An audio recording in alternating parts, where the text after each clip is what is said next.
Welcome everyone to Voice of Terminus show number 22. Today's topic is general discussion, and we're going to go through a lot of topics today. We have the Pantheon Diffrence, MMO evolution, being invested, Brad's vision, game tenants, community, and old school versus new school. And I'm joined today with my host Dalinsia. Say hello, Dalinsia. Hey everybody. And Lex is with us as well again. Say hello, Lex. Up, folks. And we have Brainbean with us today. Say hello, Brainbean. Hello, thanks for having me.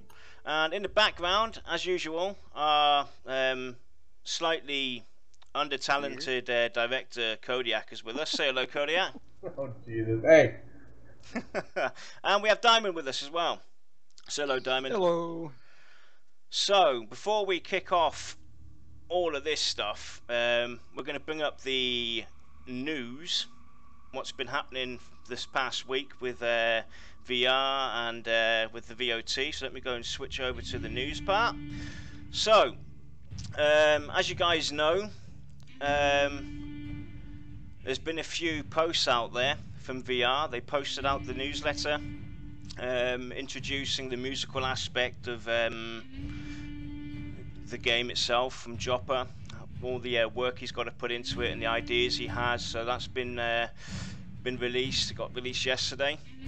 And also on Tuesday, Visionary Realms appointed David Reitman to the board of directors.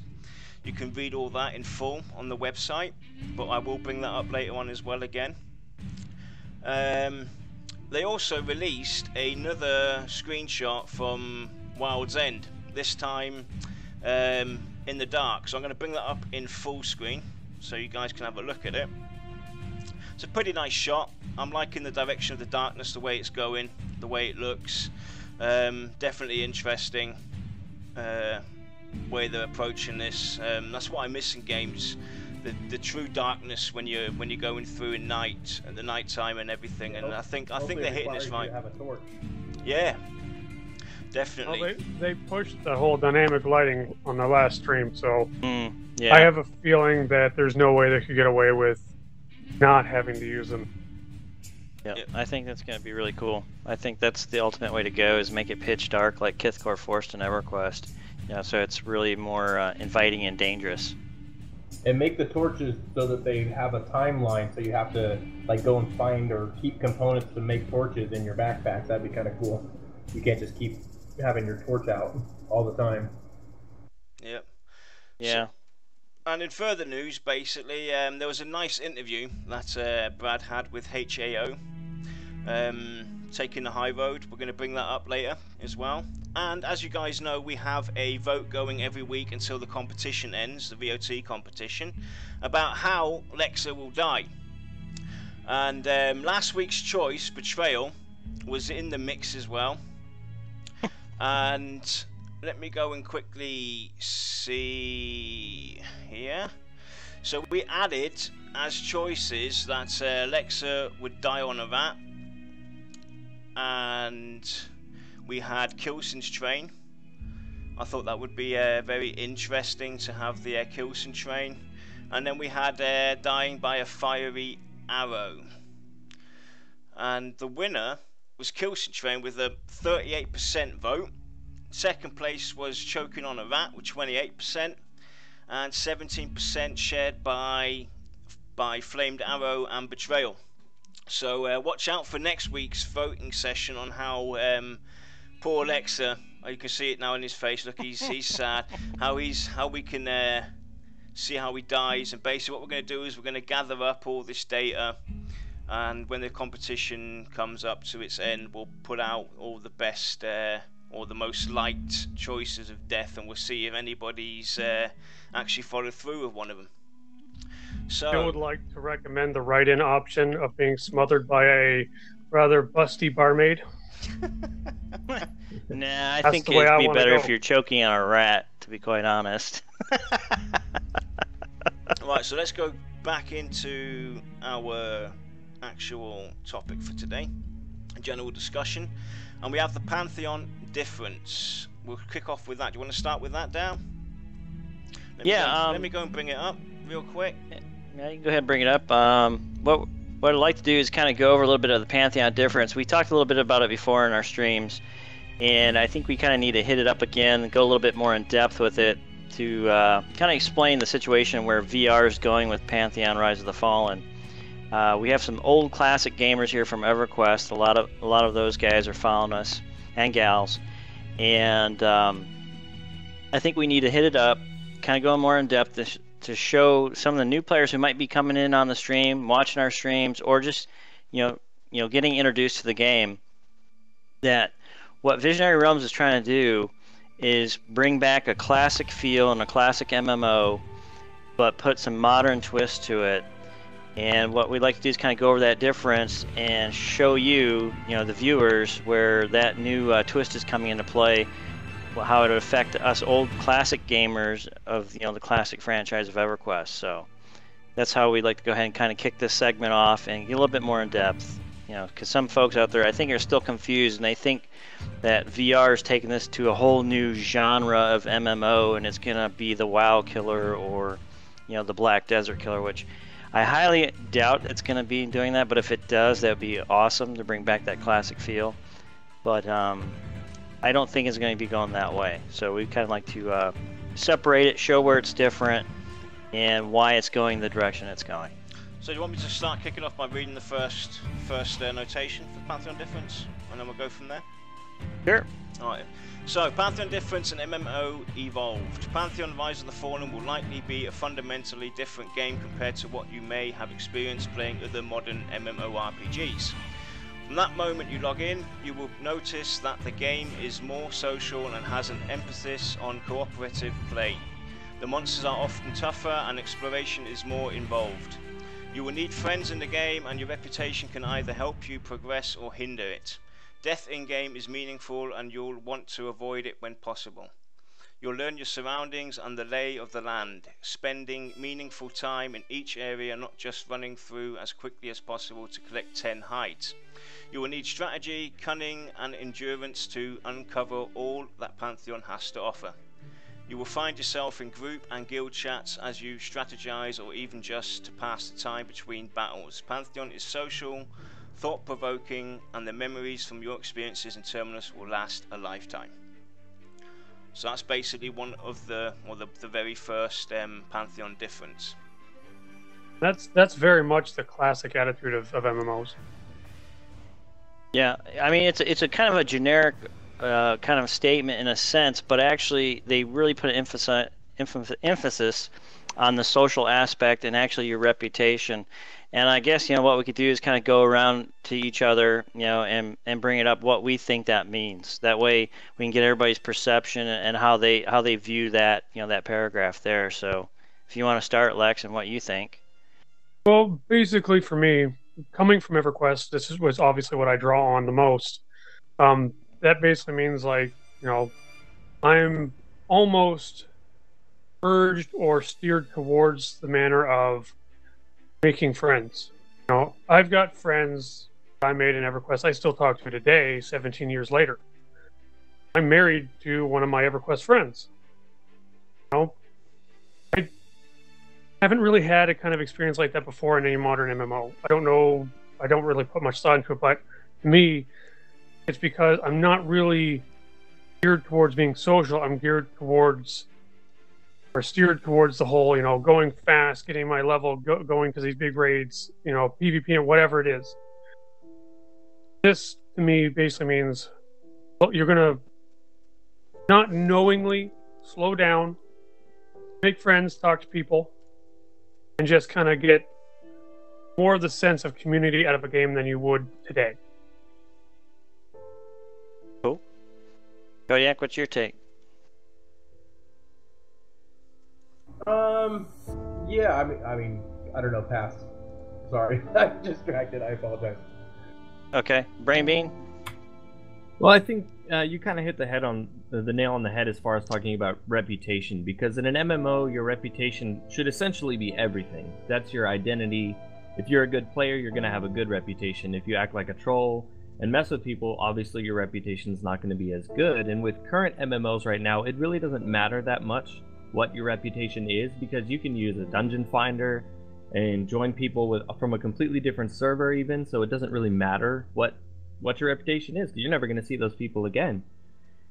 And that kind of really kills the immersive aspect of an MMO, because you want to log into this world. The whole reason we play MMOs in general is because you want to interact with other human beings, or at least that's why most people do. Otherwise, you could just play something like Skyrim or something other game where you don't have that. So we all come to MMOs for a reason, and I think developers have kind of been skewing the whole basis of what an MMO really is about over the years. It's kind of been more and more watered down and changed.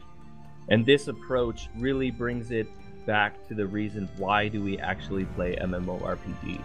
And I think that's something that makes for a really awesome experience going forward. Cool.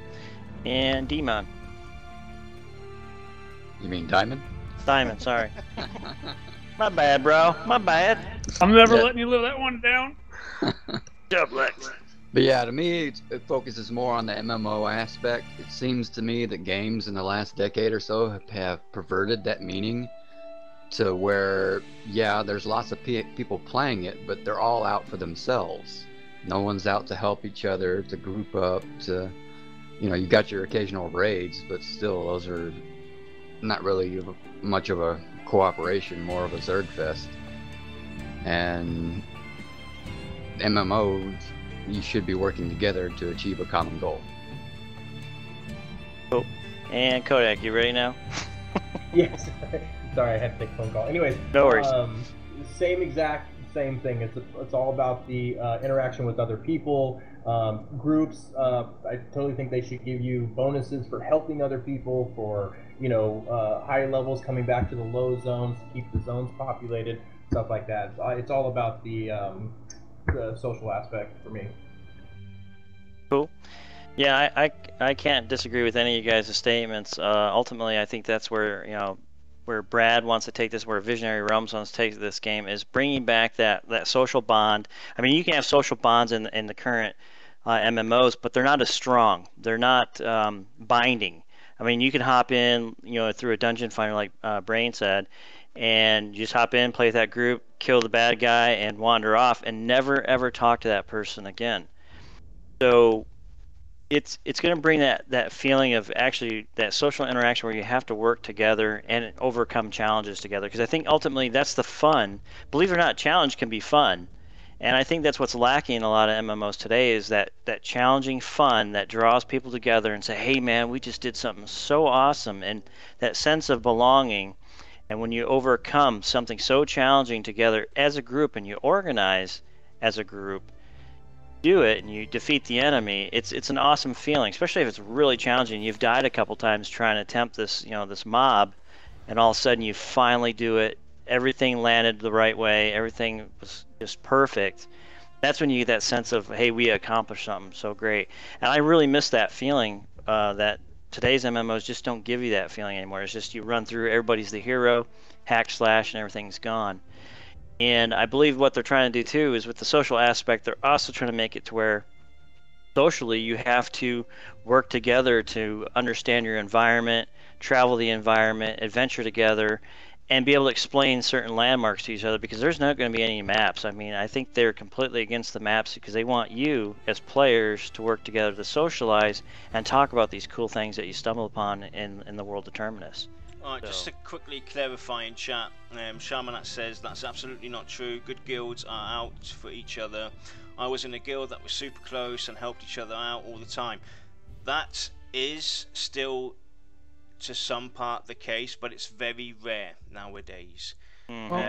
Guilds... Well, here's another thing though. I mean, it's highly situational from person to person. For me, I can't tell you why, but in modern games, and I've played most of them, I can't connect to people. I've met really good people, but I can't connect to them. I have no desire to talk to them outside a game. When I see them in game, I have no desire to really talk to them, and I don't need them for anything. Whereas, again, I'm pulling to my EverQuest roots. I've got lots of friends, well, not lots of friends, but a good number of friends I still talk to today, 17 years later. I recently went and tried the emulation stuff. I'm having an easier time connecting with people. I've made some new friends. I'm forward to when I log in again. I'm looking forward to seeing people jump on and talk to them. even if I don't do anything with them. And like I said, that's purely situational, person to person. That's me and my situation. It's gonna be completely different for Dal or the guy walking down the street. Yeah, that's true. I think a lot of that too depends on, like, EQ, for example, was really good at encouraging social interaction, gave you a reason. It put you in situations where you didn't really have anything else to do but strike up an actual conversation with your group mates, and that really allowed for everybody to connect. But the newer games, especially with how fast-paced they are, the nature of how they put groups together, it doesn't really allow for much social interaction aside from, hey, your job is to go do this while I go do this, and you're going to tank, I'm going to heal. Other than that, there's not a lot of opportunity for socialization to build these friendships. Yeah, downtime for, mana regen, stuff like that. Yeah, those were the times I remember when people actually sat down, actually, traded stories, talked about the game, but also talked about the real life situations and stuff, and they actually bonded with each other. And that bond where you actually depended on one another was really important. And some of these people didn't have to be in your guild either. So we're not just talking about guild specific, and we're not talking about specific games in mind. We're actually talking about the whole genre of games out there, the MMOs. We're not targeting WoW, we're not targeting Black Desert, Star Wars, Knights of the Old Republic. I mean, all these games have some cool ideas and stuff, but ultimately they don't bring back that very strong social bond that we developed in EverQuest. A lot of us who played the classic EverQuest, you had to actually work and bond with people to actually overcome the challenges, because you couldn't walk it alone in the world of EverQuest. It was impossible. Absolutely impossible. I mean, you could do some small zones level 1 by yourself, but if you wanted to continue on and progress and have the risk reward and actually risk your life, because death played a big part of it too, is that you could die and it was a penalty. And by doing that, that actually said, hey, look, I got to go make friends. I can't just sit here in level 1. I'm going to be stuck here forever. So it made you actually go out and make those friends and build a reputation. So that's kind of where I see what they're doing with this game and where they're going to go, and kind of keep to some of those classic elements to actually drive the socialization, because a lot of MMOs actually lack that. Not only that, but if you do group with somebody and they're an ass clown and they get you wiped, you're not going to group with them again. True. Very true. You learned that you didn't group with certain individuals in the game, period. They were bad apples, or they were trolls. Alright, so we carry on and move on to the next part of the Pantheon Diffrence. Yep, I'll go and read sounds through good. it. We can actually bring in the next two because they kind of work hand in hand. So it's atmosphere and climate system and powerful spells and abilities. One of Pantheon's tenets is engage the world. When we talk about being a PvE MMO, our definition of environment means a lot more than just fighting NPCs. Players will be contending with the world itself. Some regions will be very hot or cold. Some areas within a zone might be enchanted with complete darkness or silence, meaning spoken spells won't work, or poison or miasma. Small tornadoes could travel through a region, compelling players to work their way around them, not through them, lest they take significant damage. Also, certain spells may work better or worse, or even only work, depending on the climate or atmosphere. For example, a core lightning spell could deal more damage than a typical lightning bolt spell, but could only be cast if there is a storm in the region. And then the next part is the powerful spells and abilities. In MMOs, it's common to find rare items out in the living world by adventuring or by crafting, but abilities and spells are more often learned from trainers, or even just given to a player when his or her character levels up. In Pantheon, however, many of the more rare and exotic spells and abilities are found not at the local trainer, but from a wise sage hiding in the depths of a dungeon or at the top of a remote tower. Yeah, so with the atmosphere climate system, looking at that, what I like to see there, or what I'm seeing there, is what I like seeing is the fact that they're going to take the environment and actually make it affect your abilities and affect your group of friends, where you're going to have to overcome the environment, not just, killing, static mobs walking back and forth and it's the same-o, but you're actually going to have like storms, you're going to have things that are going to affect your abilities, your spell casting abilities.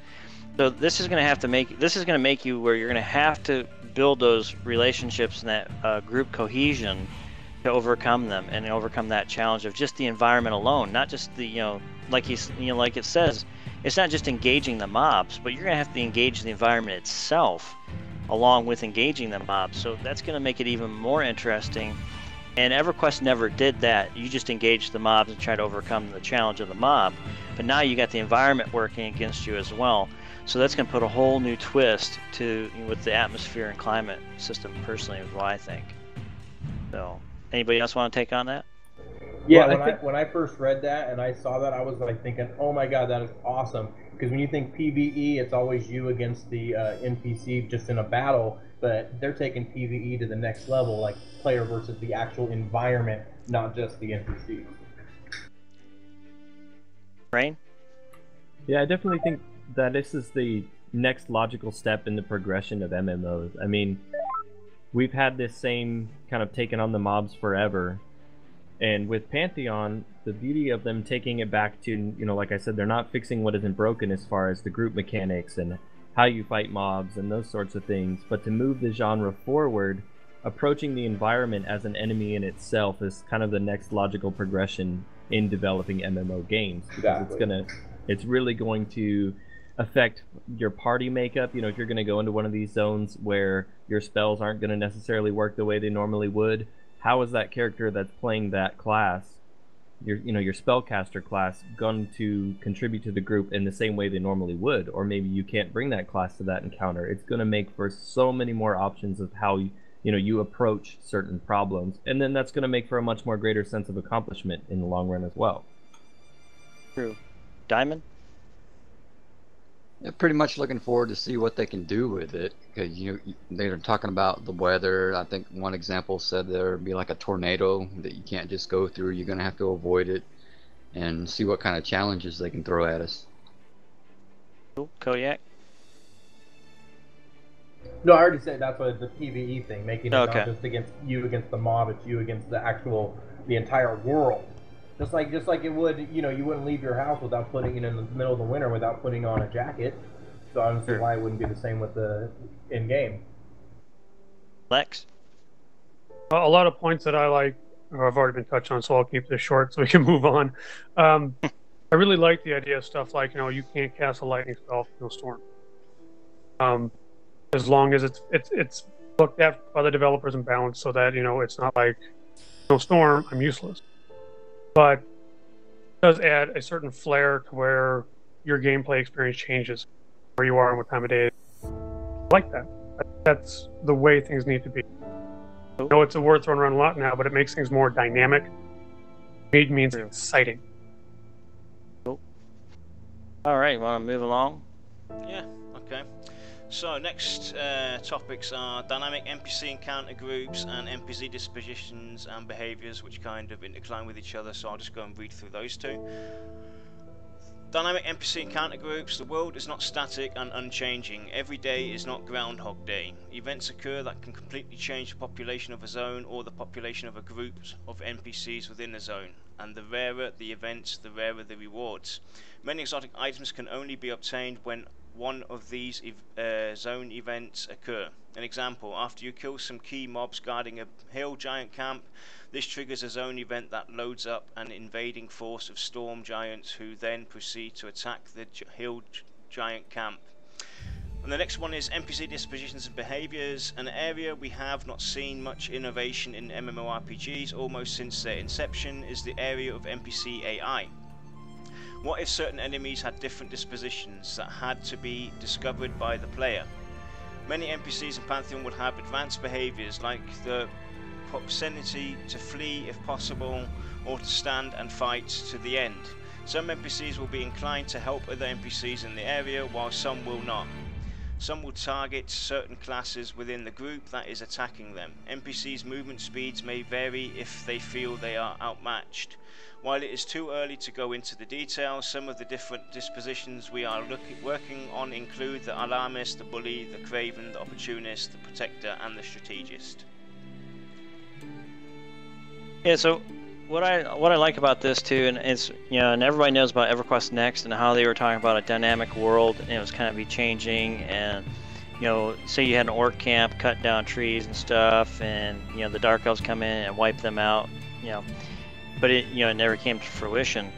Well, here's an opportunity where VR can actually take the genre to a whole new step, where if anybody's out there and they've heard about story bricks, where you interact with the NPCs, certain things you do could actually cause that NPC to follow a different behavioral path, which would then in turn change another NPC's behavioral path.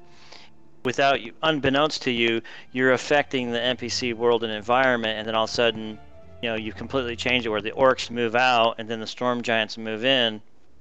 Just by a couple of your actions on a quest, or by you killing out an entire camp of orcs, you've changed the whole world in some sort of dynamic way.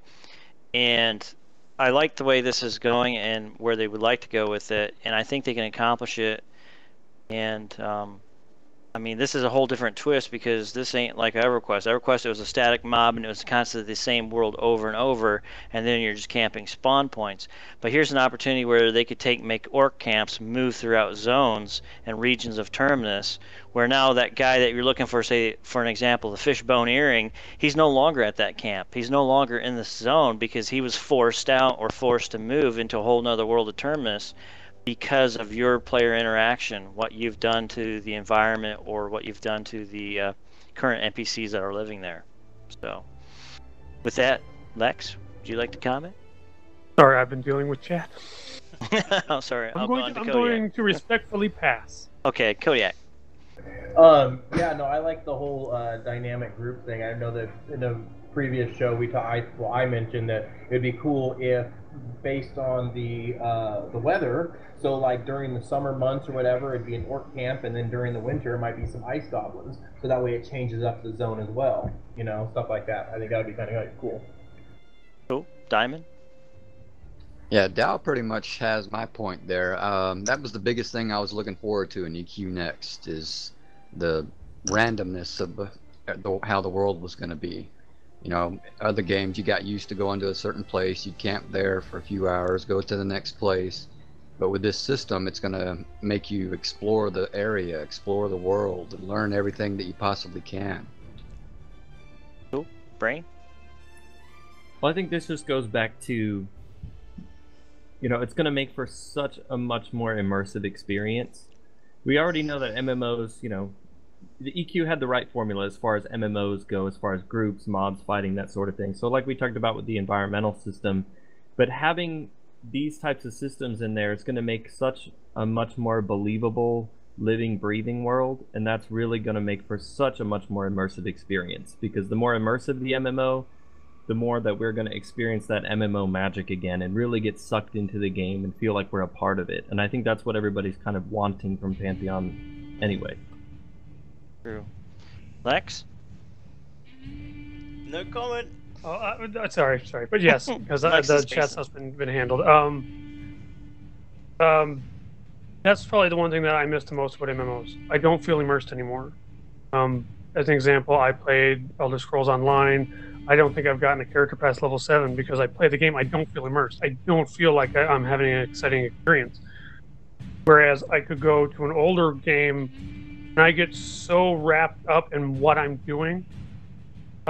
Because when I play games, I'm also very vain. I love the way my character looks. More time watching my character swing his sword than what's going on around me.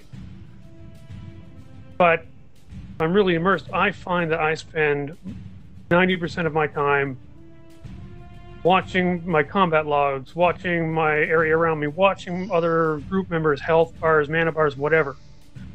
So I'll have 2 hours go by, won't even realize it, but all I'll know is that I felt like I'm having a lot of fun. So to me, immersion is key. If Pantheon doesn't end up being immersive, I mean, as much as I hate to think about it, because I do have a lot of faith in it, especially this aspect of it, it won't stay. Doesn't matter if I was a VIP and put $10,000 into it. If it's not immersive, for me, I won't stay. is not only also one more thing, but it's not just the immersiveness, but also the fact that you can change the world by your actions. You know, if you go and you're killing orcs for so long, and then something happens because of something that you did. That's what I like about it too. Well, it's just like a movie, though, isn't it? If the movie's written bad and the whole layout of the movie doesn't build up and, you know, keep you excited, you turn it off after 10 minutes. So it's the same with the games, you know. Immersion is key. It's important. That's what a lot of these games nowadays have lost.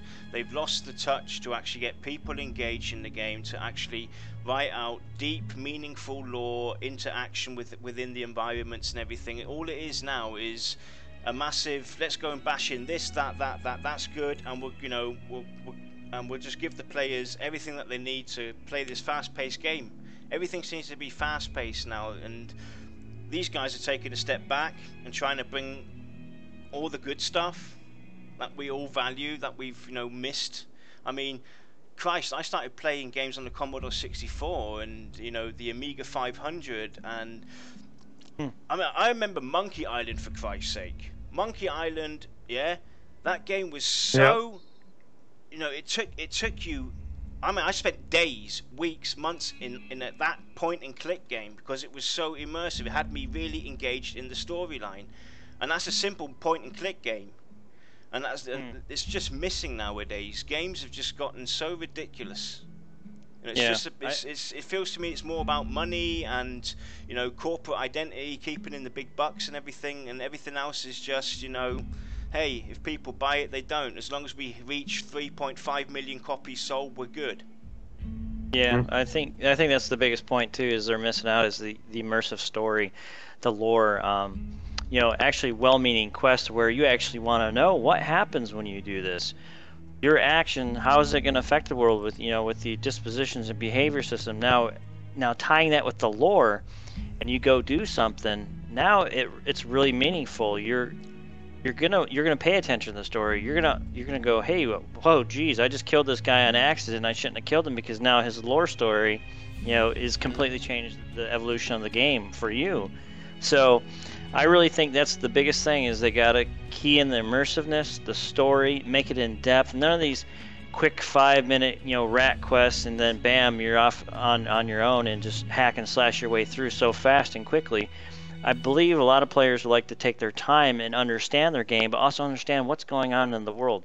And with all these other MMOs out there, they can church up the graphics, but a lot of times you just blow through some really cool and beautiful scenes that a lot of environmental artists put together that you missed. Well, you know, you didn't get to see it. Absolutely. They have said though one rat quest will be in the game. Oh yeah, and you gotta have an Easter egg, yeah, something funny, you know, obviously to poke fun at some of that stuff, but ultimately it comes down to the immersiveness, you know, telling you a story and you kind of create your story along with it, because now your character is very important to you. Death matters to you now, you know, and your reputation with friends and people you actually meet along your travels, it's going to be more meaningful to you. You know, the history of the game is going to be more meaningful to you, and you're going to talk about make the world feel alive for you. And that's what Leksur said. You know, you could spend 2 hours, and then if you're paying attention to the story and the quest, you're getting so immersed you don't realize that 3 or 4 hours have gone by, and you're like, oh my god, crap, you know, I screwed up here. I gotta go take care of some stuff. But that's the type of game we're looking for, where you're so immersed with your friends and enjoying yourself and having a good time that time has flown by and you don't even realize it. I think that's where we need to go back to the MMOs, the genre, and kind of fix that thing. So.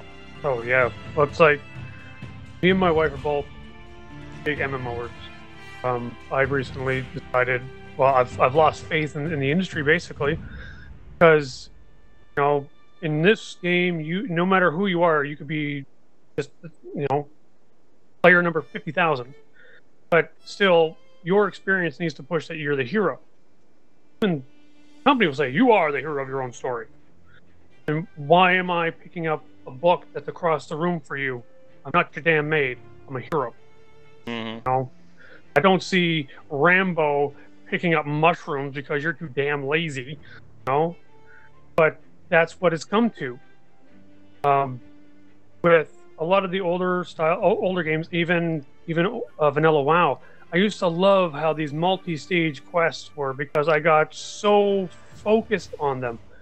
I wanted to get to the next step. I wanted to see what was going to happen next. I wanted to see the story. I wanted to see what item I get. I just wanted to see where it would take me.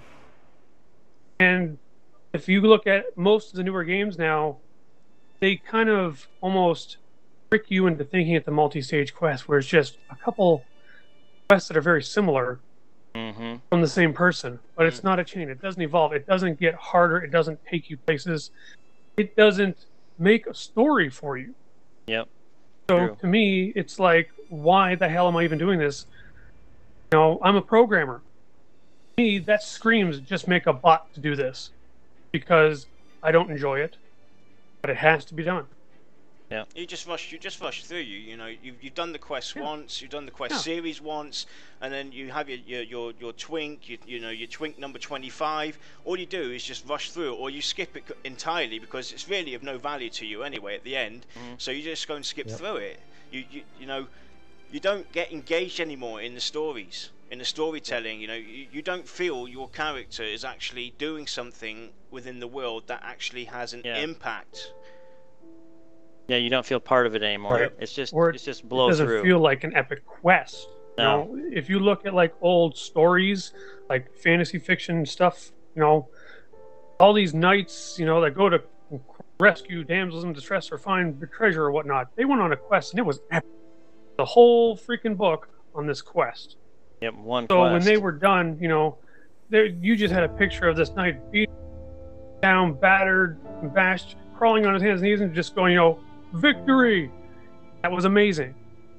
Yeah, that's one of the things I think Star Wars: The Old Republic had good is their storyline for each individual class. I mean, some of them were pretty damn good. Yeah, I was a huge advocate of SWTOR, you know, and that was the only thing that kept me as long as it did. And I'm sorry to say, it only kept me for 3 months. Yeah, it's same here too because it ran out, you know, because they had no more content. They rushed it out to the market. So and see, that's where we go back to.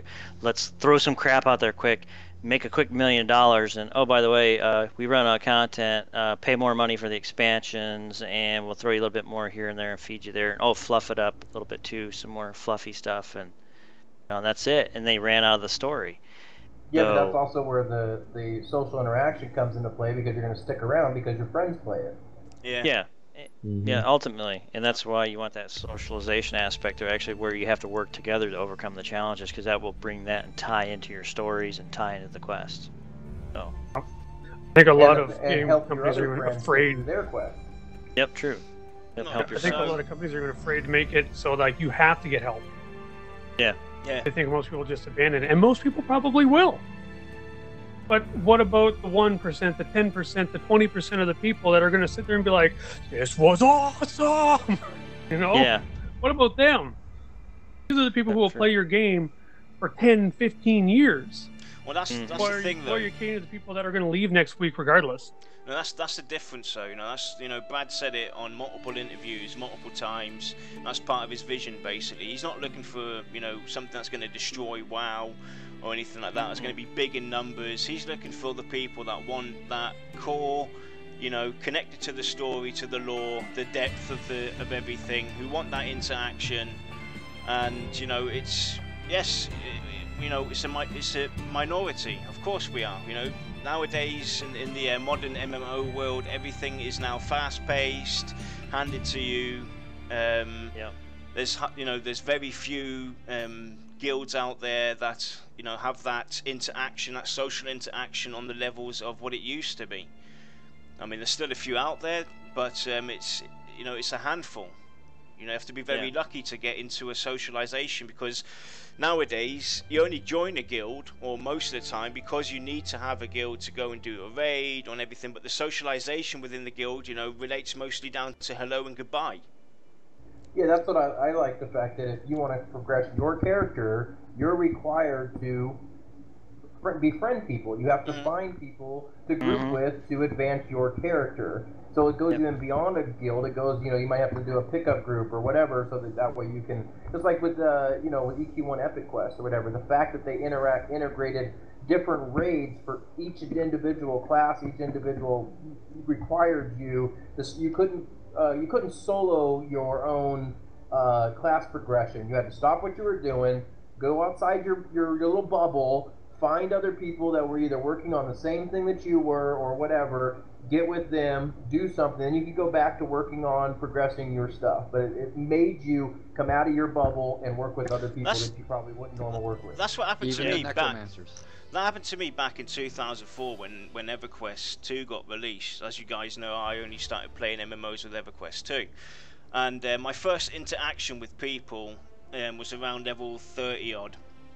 And we were in, I'm just trying to think of that halfling village where the beehive is, I can't remember. It's in Enchanted Lands, the second zone that's in there.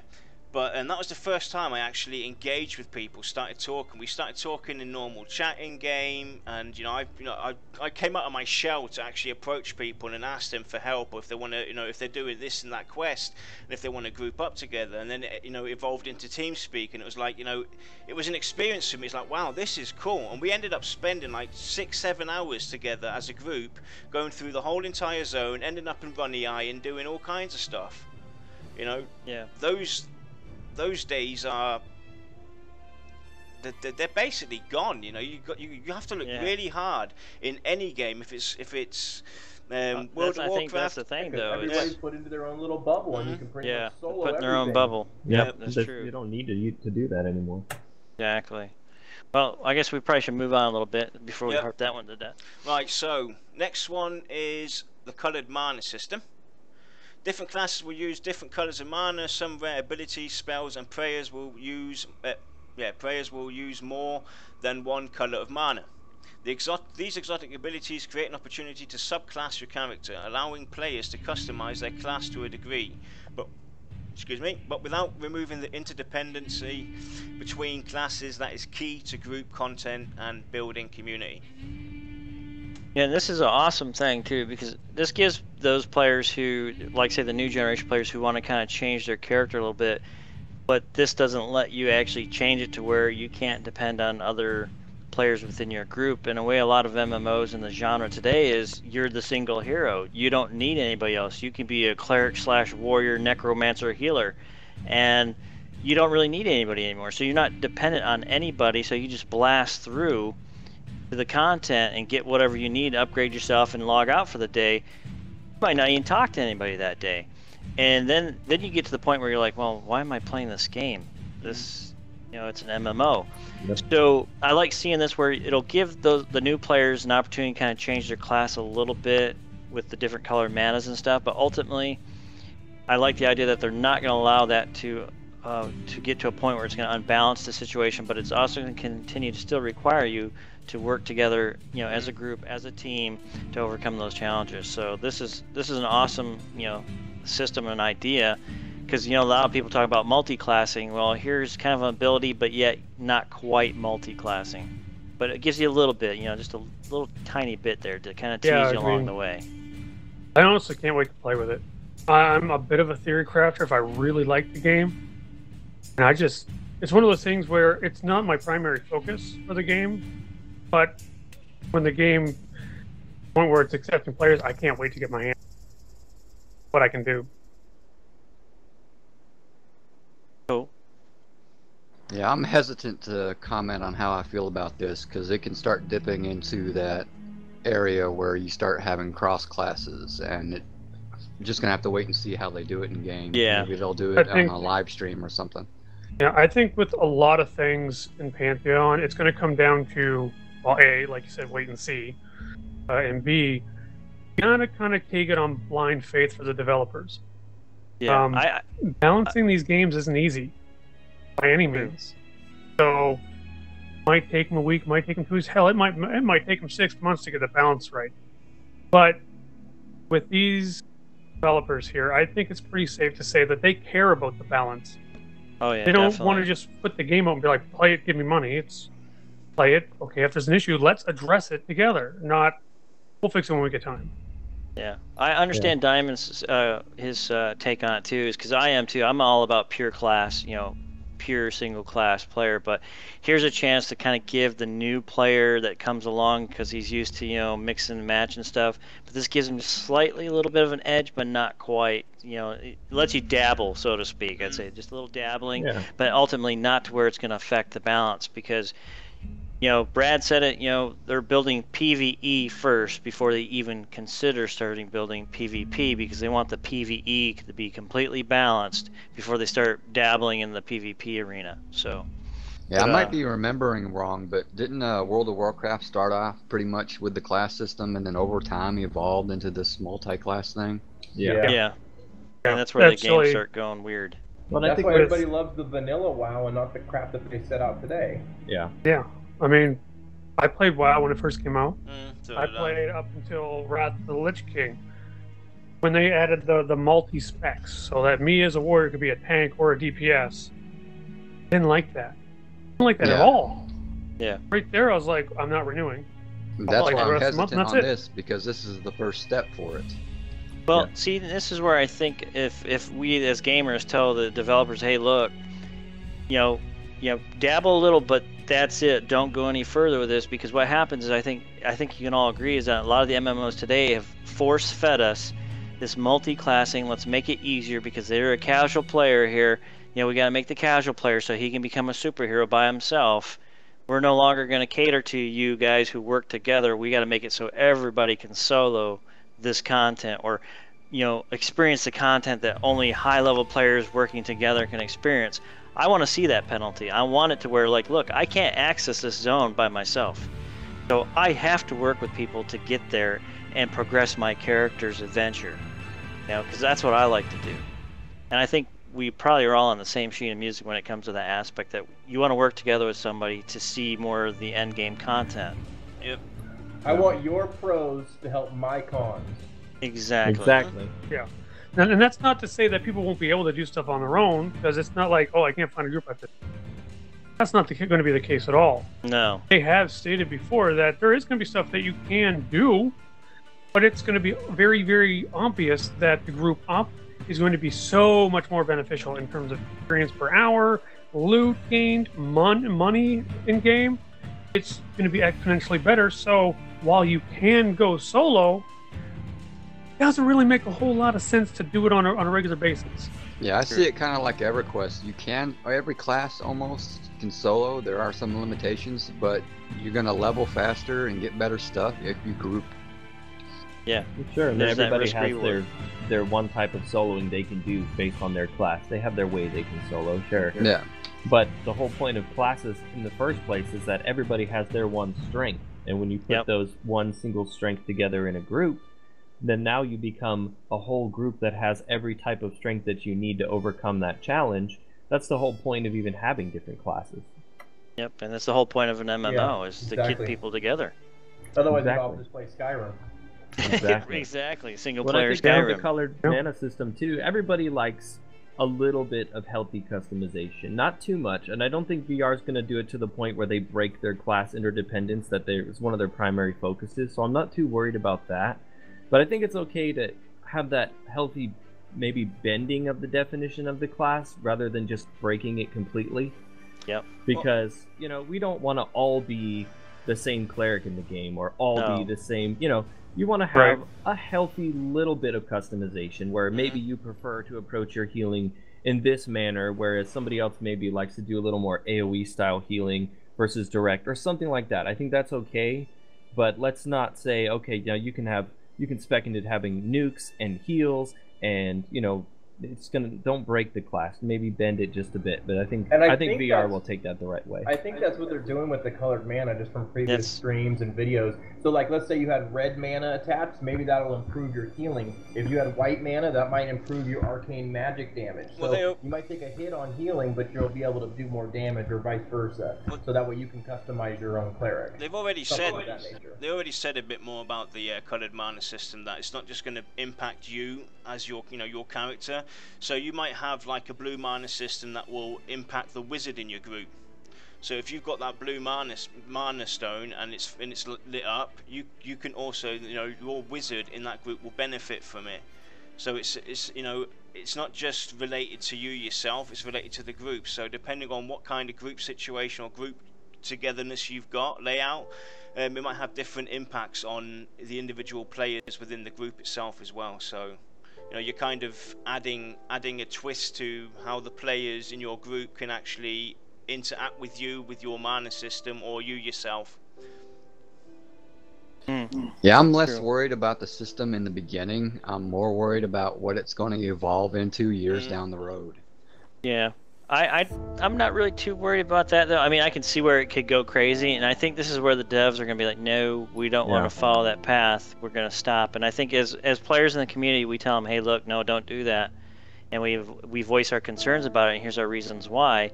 I think they'll listen to you, because I think that's what's happened to a lot of development companies now, is that they don't listen to the player base anymore, and they just think, nope, we got to make it casual, we got to make it soloable, we got to make it this, you got to become a superhero, blah blah blah, pay your $50, woohoo, we sold 3 million copies worth, we're good, we're golden, we made our money, and that's it. I think Visionary Realms is seriously looking at the player base, looking at those of us who've been kind of lost and thrown out of the sauce, and we've really become bored with MMOs. I mean, I seriously cannot get into any game right now that's making me feel this is fun, this is awesome, and I'm socializing and playing with other players. And I'm important. Yeah, I'm important. I think one thing that's encouraging too about VR not really drifting really far away from their initial ideas as far as how they're going to handle class customization and those things is that we already know that if you look at some of the gameplay or look at the stats, so they have them where, the stats are fairly low and the itemization is, you maybe get the 1 strength versus something else. They've already said that they've already planned out their stats for the next upwards of 10 years for the game's life, where you don't run into something like where, wow, they had to do a stat squish and condense everything down because it was too out of hand. And I think if they have that much foresight for their game already just in that aspect, they're not going to go way off the rails and destroy the class system as well. Yeah, I can agree with all that. Exactly. I think it's time to move on. Yep, definitely. Yep. So, let's get into the progeny system. Hey, you said it right. Progeny. Yep. Wasn't it a progeny system? The progeny system. Players will be able to retire high-level characters and then create their own their children as new characters, but these new characters, the progeny, will have certain abilities, stats, etc. that make them slightly yet noticeably better than a completely brand new character, but not to the point that it unbalances things. And before Dow starts to kick off, I like to get some words in now because I've been completely missed out in the whole entire discussion.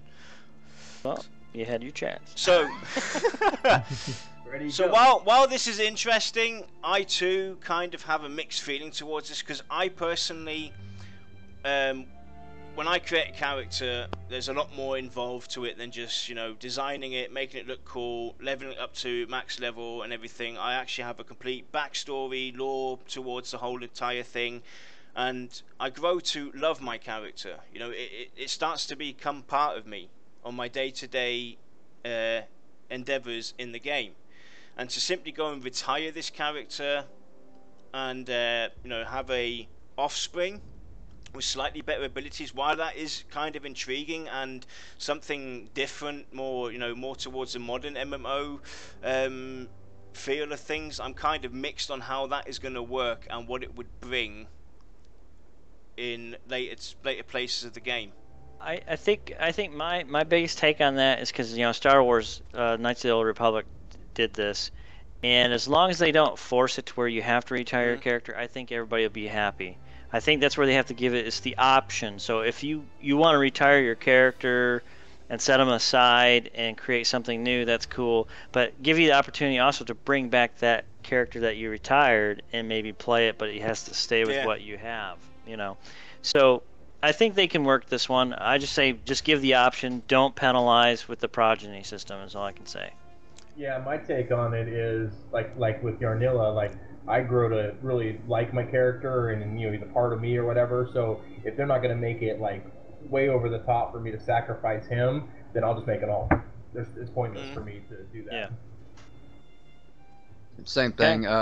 Back like when EverQuest was around, you were worried about what your starting stats were.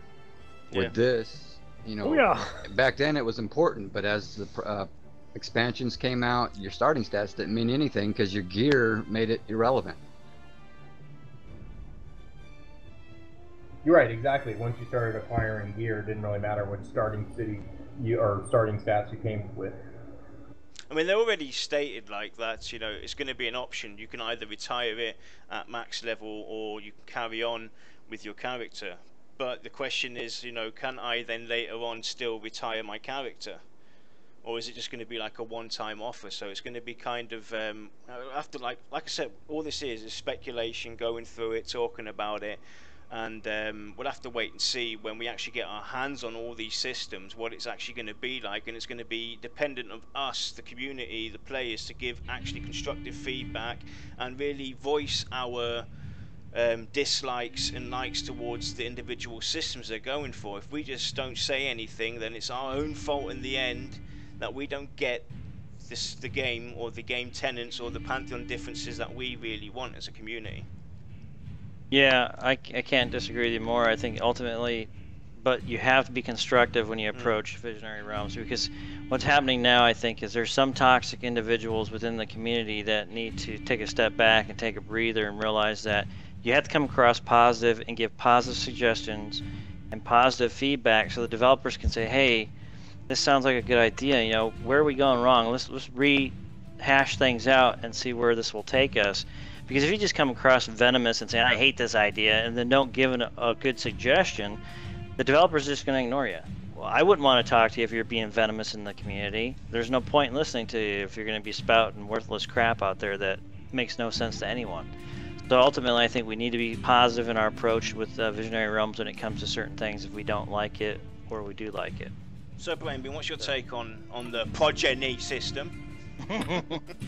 Well, I look at it, I see both sides. So, for me to want to get rid of my high-level character, to retire that character, the bonuses are obviously going to have to be something enticing enough to say, okay, I put in all this time into it that I'm willing to kind of give up on this character or turn them in to get something else. On the flip side of that,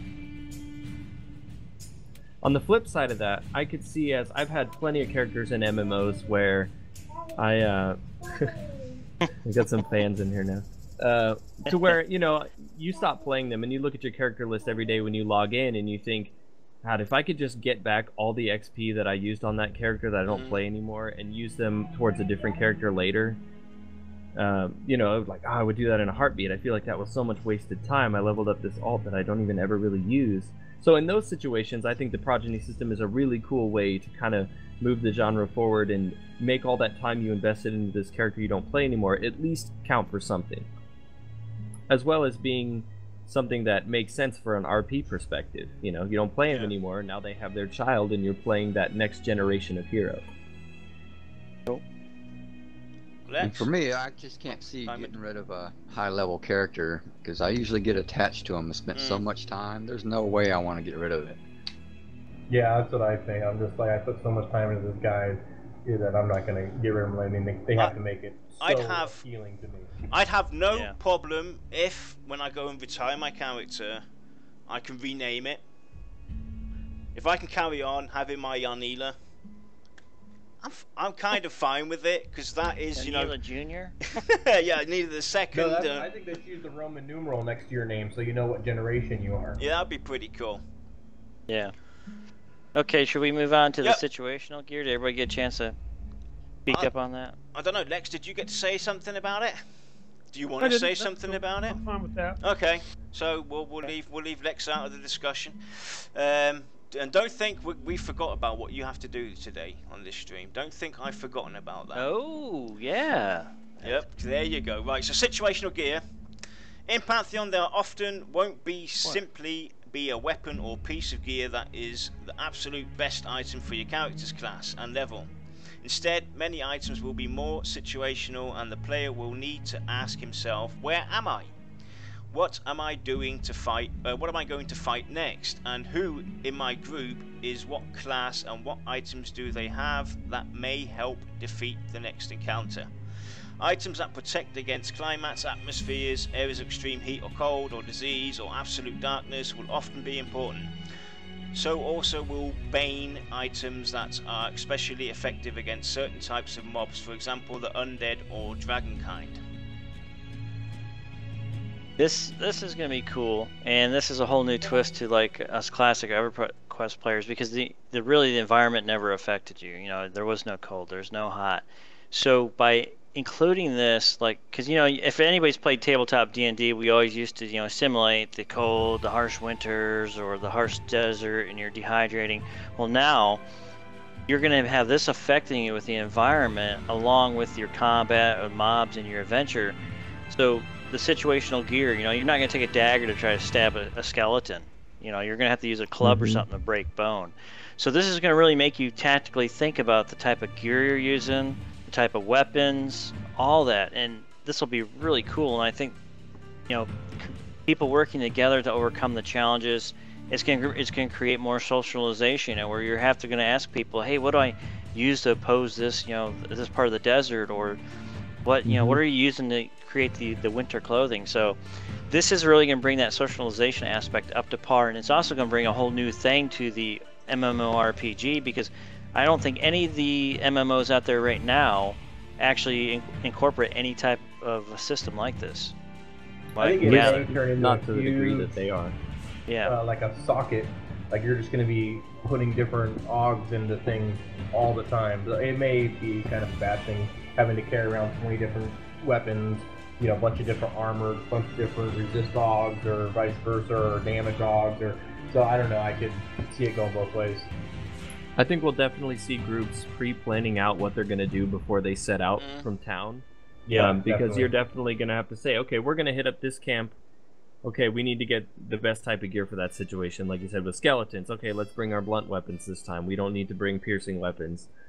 It's definitely going to, and that goes back to the social aspect as well, because it's going to encourage people to get together and discuss what their goals are and their plans for the party's adventure for the day before they go out and do it.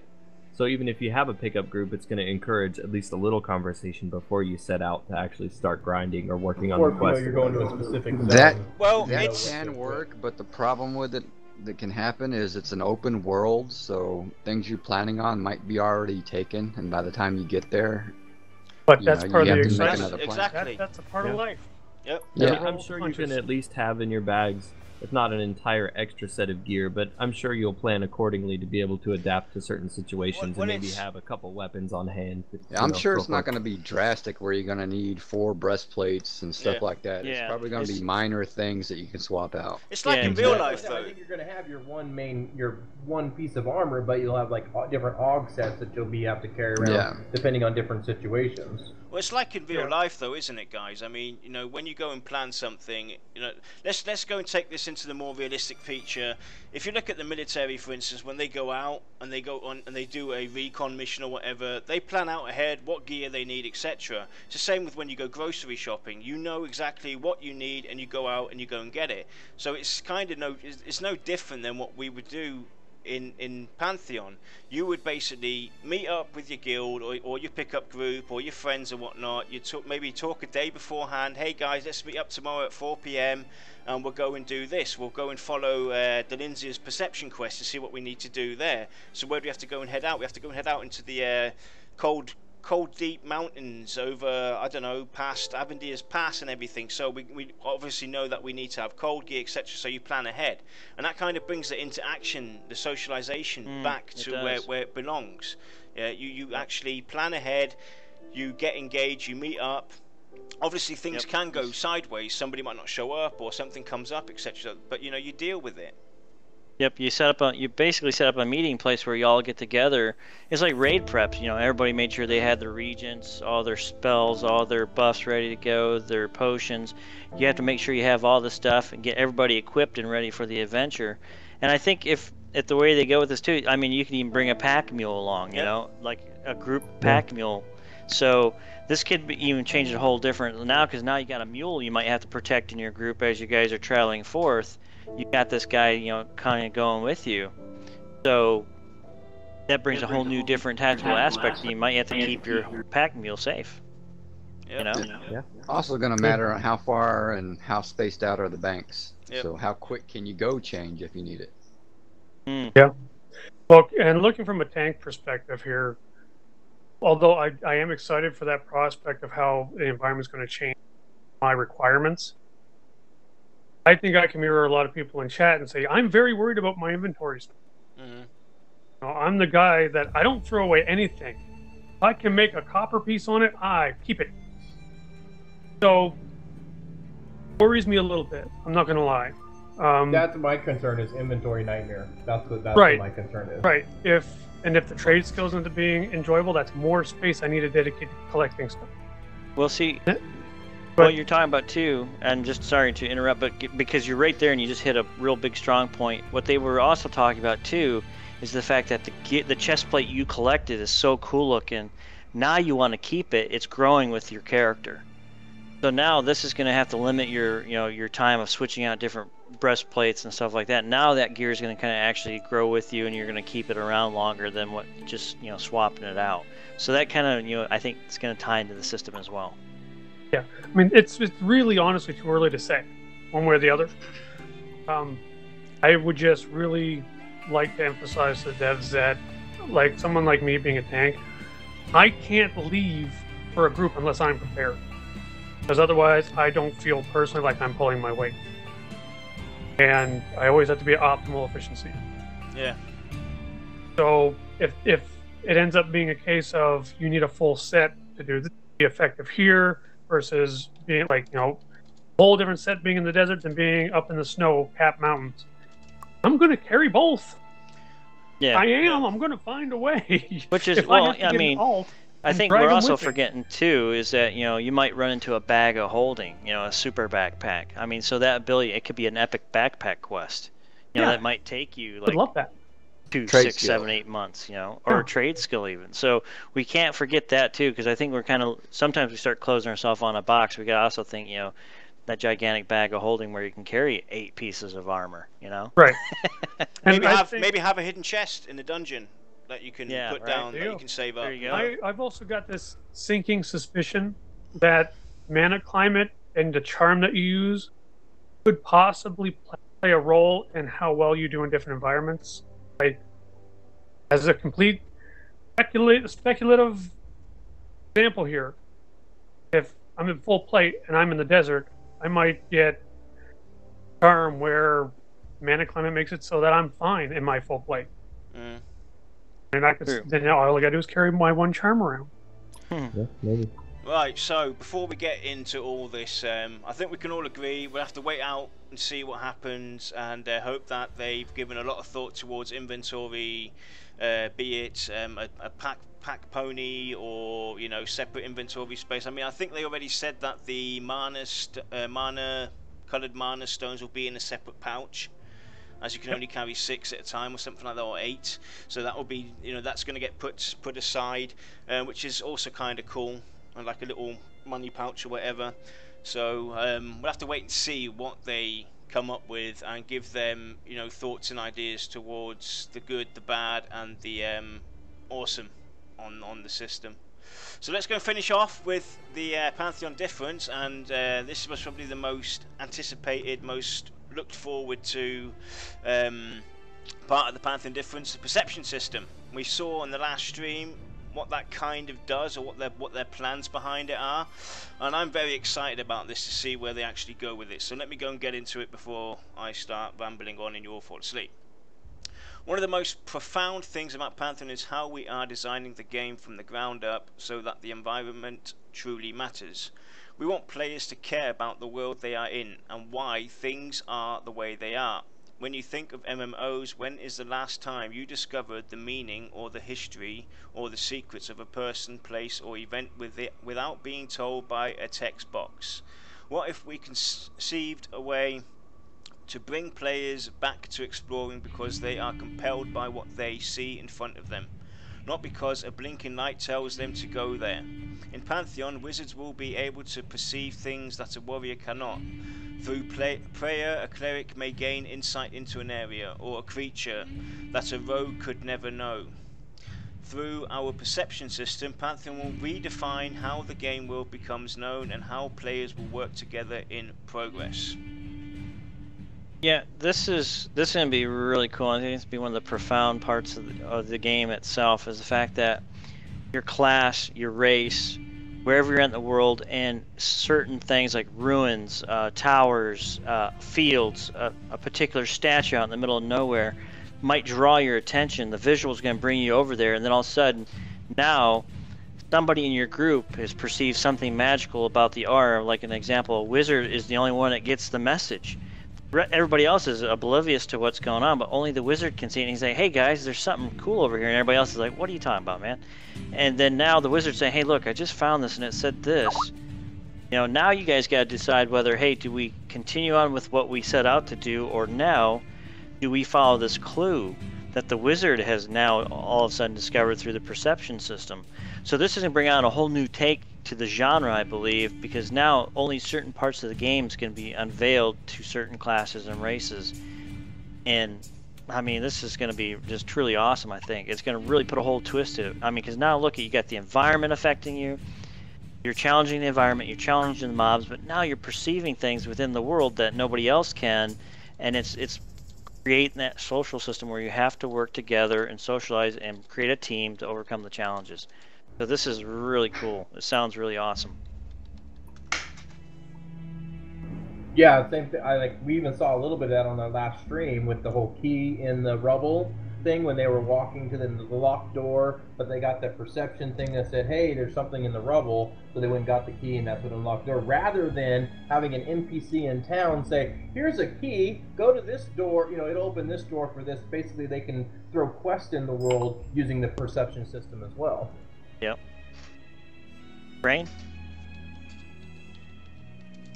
I think it goes back to, you know, people are getting sick of running the quest hubs over and over again and grabbing a bunch of quests, going out into the world, and the perception system really fosters that sense of adventure.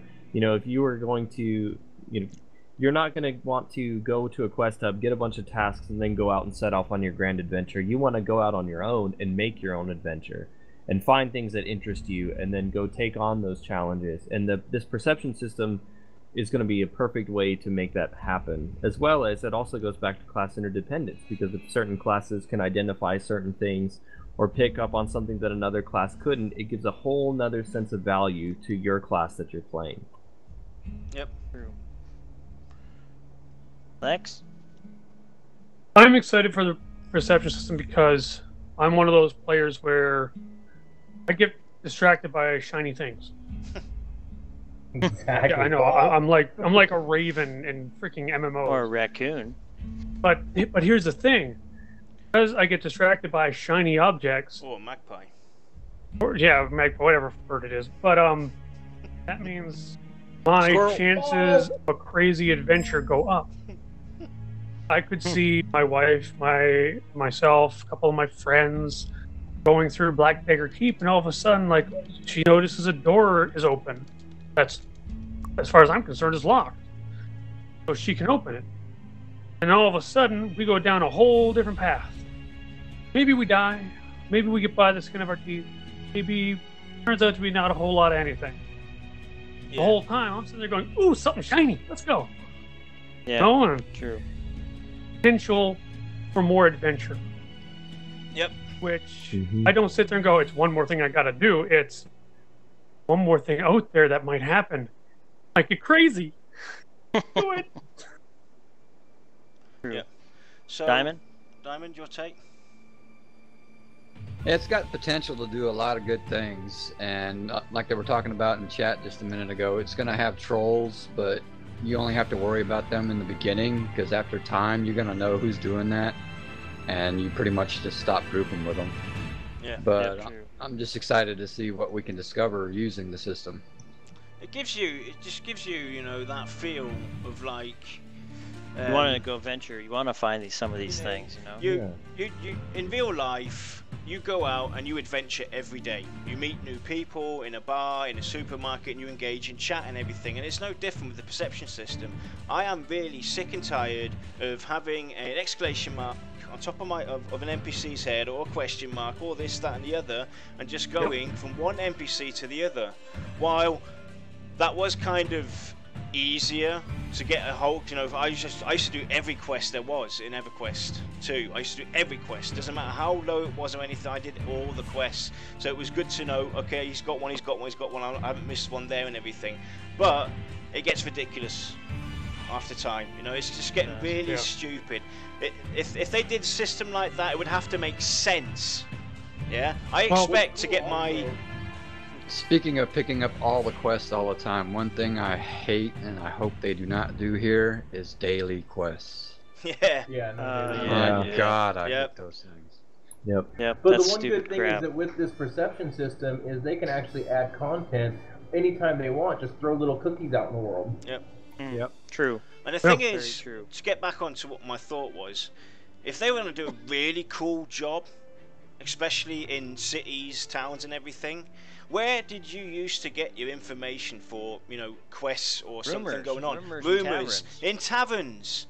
That's where all the stuff should happen, in taverns during Rumors the and night. markets. Rumors, markets and everything. So you walk through the market and all of a sudden you hear like, psst, come here, you over there. Or you pass two NPCs talking. Exactly. Yeah. I tell my kids not to talk to strangers, but for this game I will. Yeah. So, Go talk to the Direlord over there. He has candy. so I think we've covered this segment, and Pokemon. Brainbean has to leave us, but we hope to have him back some other time. Yeah, So, thanks for having me, guys. It's been fun. Before Yeah, we go thanks for into joining us. It's been a great honor and a pleasure hearing your views. I look forward to doing it again sometime. awesome, dude. Cool. So, while Brainbean cuts out of this conversation, I'm going to go, and before we go into the next topic, let's go and bring up some stuff that my fellow VOT members have been doing this past week. And they're showing the artistic side of things. So I'm going to go and bring it up. See you later, Brainbean, mate. Here are two pictures that my very own Kodiack and Leksur have created. So, Kodiack, tell us about your artistic views here. What gave you the, the creative mind to make such a beautiful, artistical art piece there?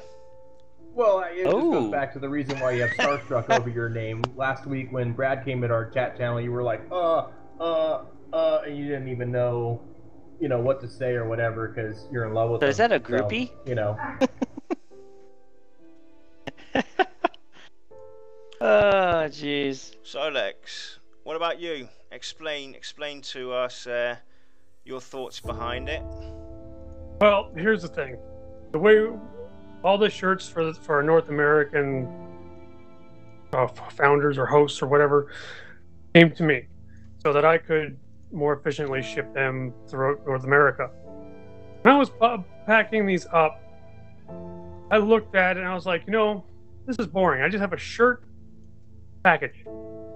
I really need to give it that Leksur touch. Like, what other way than to prove my own superiority and make people laugh at the same time?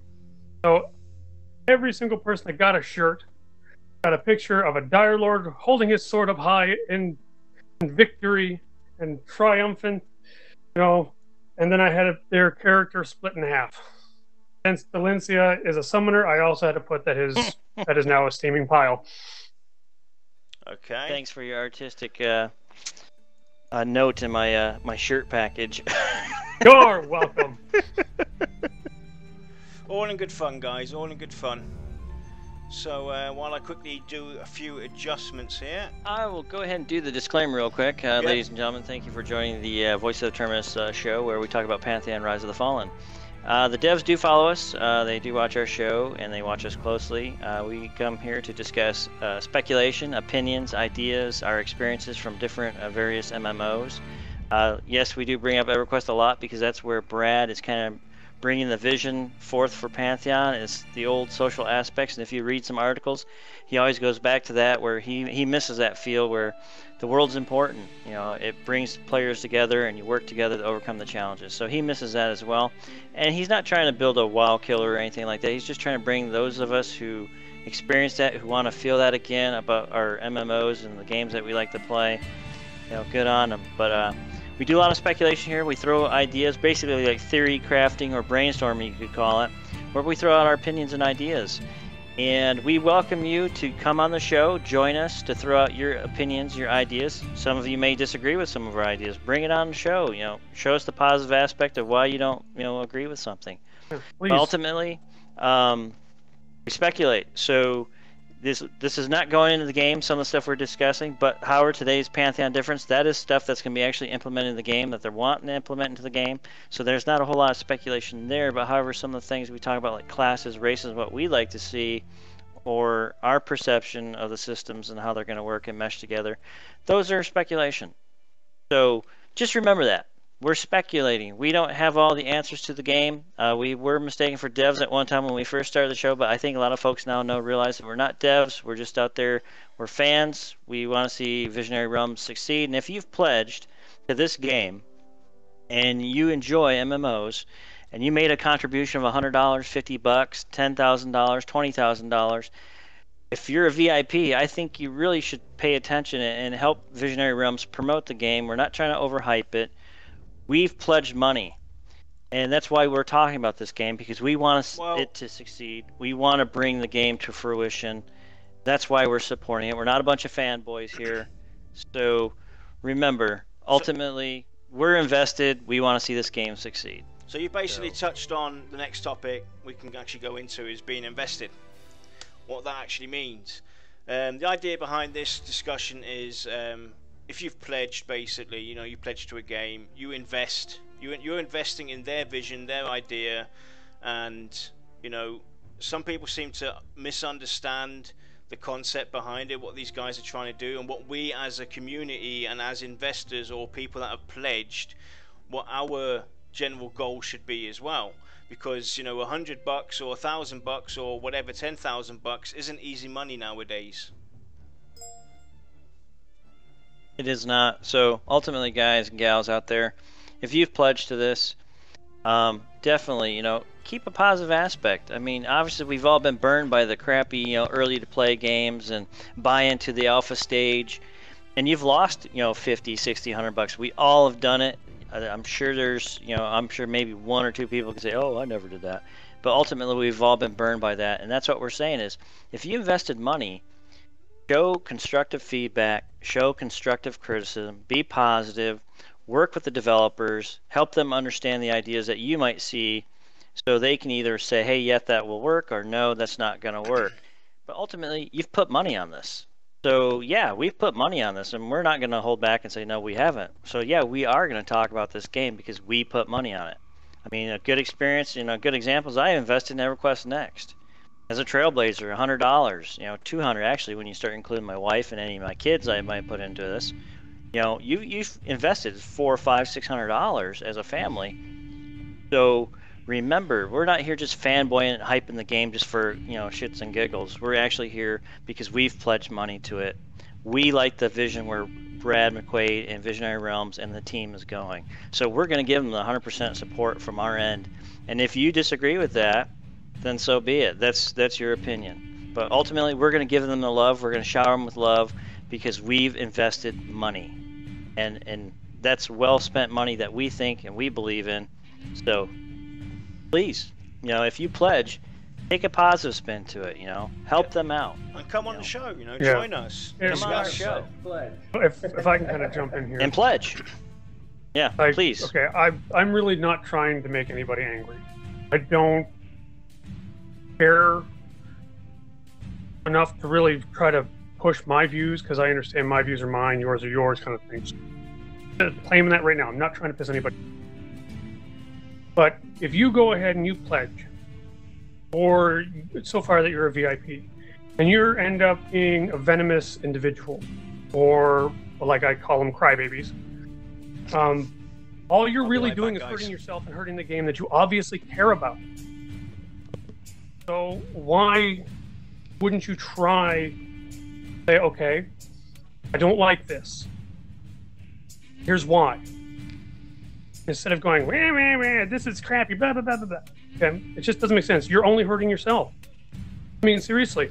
And I'm not saying this to try and make us come off better, because I don't care how I look to other people. It's how it is. I feel embarrassed for people doing this because all I see is someone not willing to go the extra mile and say, I believe in this. Not only am I going to give you money to support it, I'm going to say, my view is different. Here's why. Let's try to at least meet in the middle somewhere, right? Yep.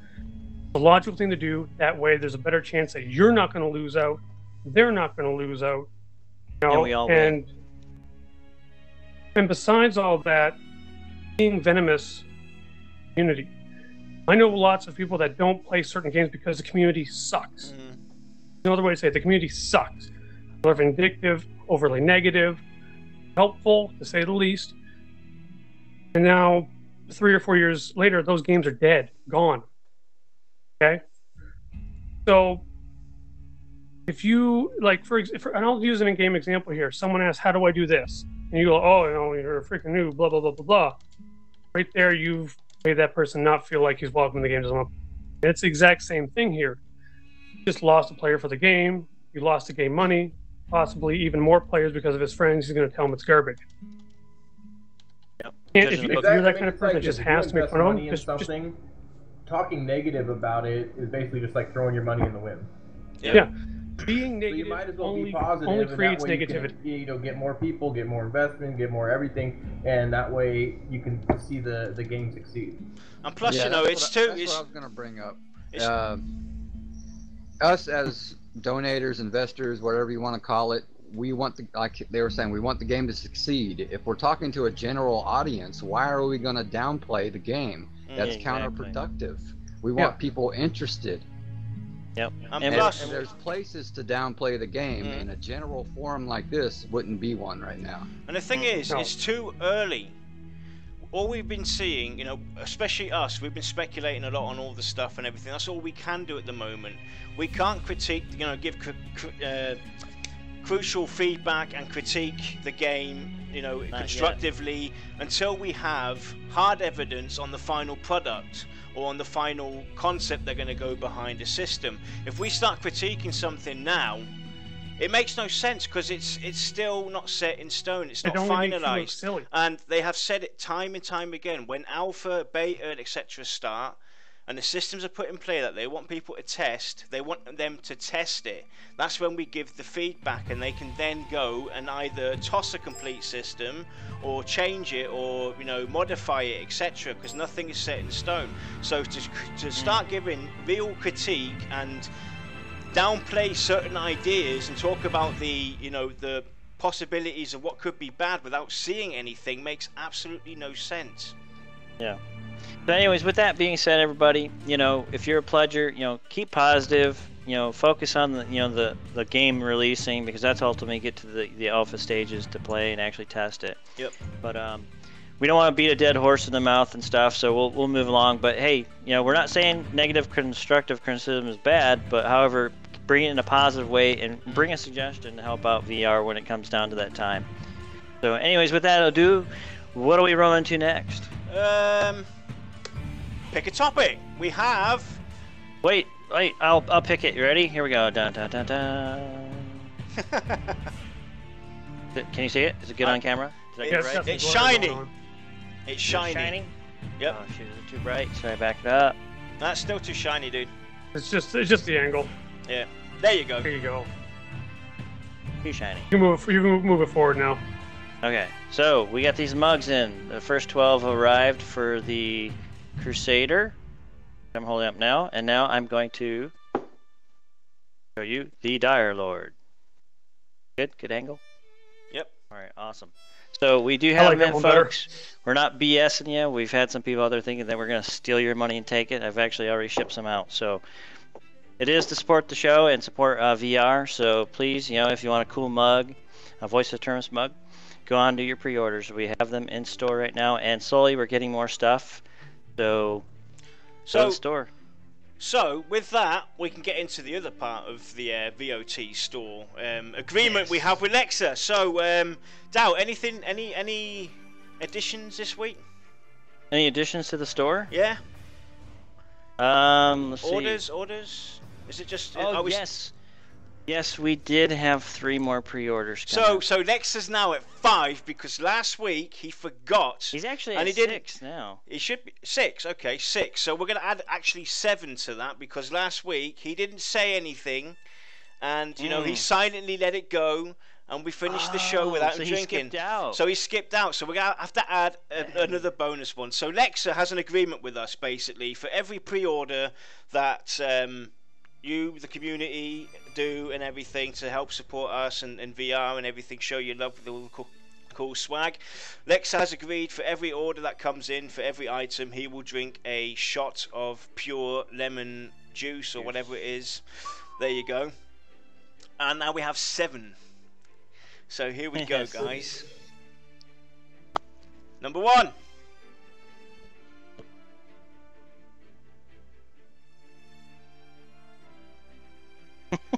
Number 2.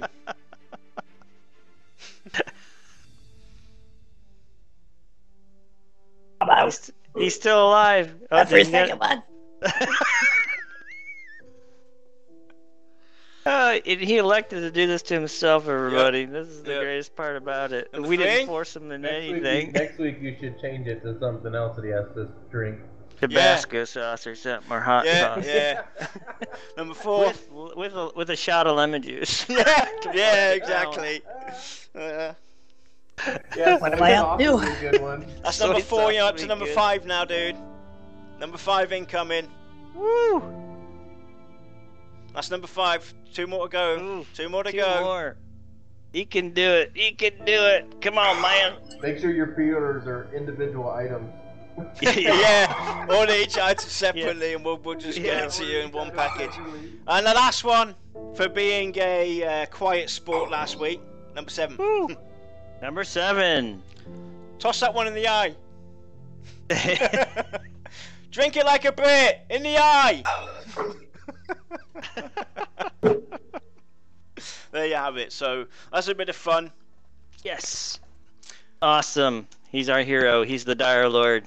So we have MMO Evolution, which kind of touches on to what the Pantheon Diffrence was all about.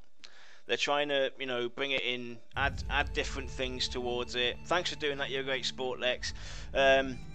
So, do you still want to touch on that one, MMO Evolution, or do you think we've kind of? I think maybe we should save these last ones for next week, maybe. You can combine that with the old school, new school, I think. Yeah, we can old do that. School, new school, yeah. So, I think that would be good. Let's talk about old school versus new school and MMO Evolution in general. So, who wants to kick it off? We'll go and start with we'll start with Diemond since he's the one who brought it up. Yay! We done recover? Well, I'm definitely old school. I started practically when gaming was invented. I've been there. As far as the evolution of it, I haven't been a big fan of it. It dropped off after EverQuest.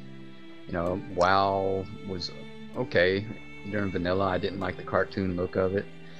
But over time, the mechanics have just become so simplistic. There's nothing to it. You log in, you go here, go there. You know, there's no challenge anymore, and that's what I'm missing. True. Kodiack? Same thing. I started back, 1999, whatever, EP1 was the first thing I played. But just back to what we were talking about, like keeping my interest. There's not anything out there anymore that keeps my interest. Play it for a few months and I'm done.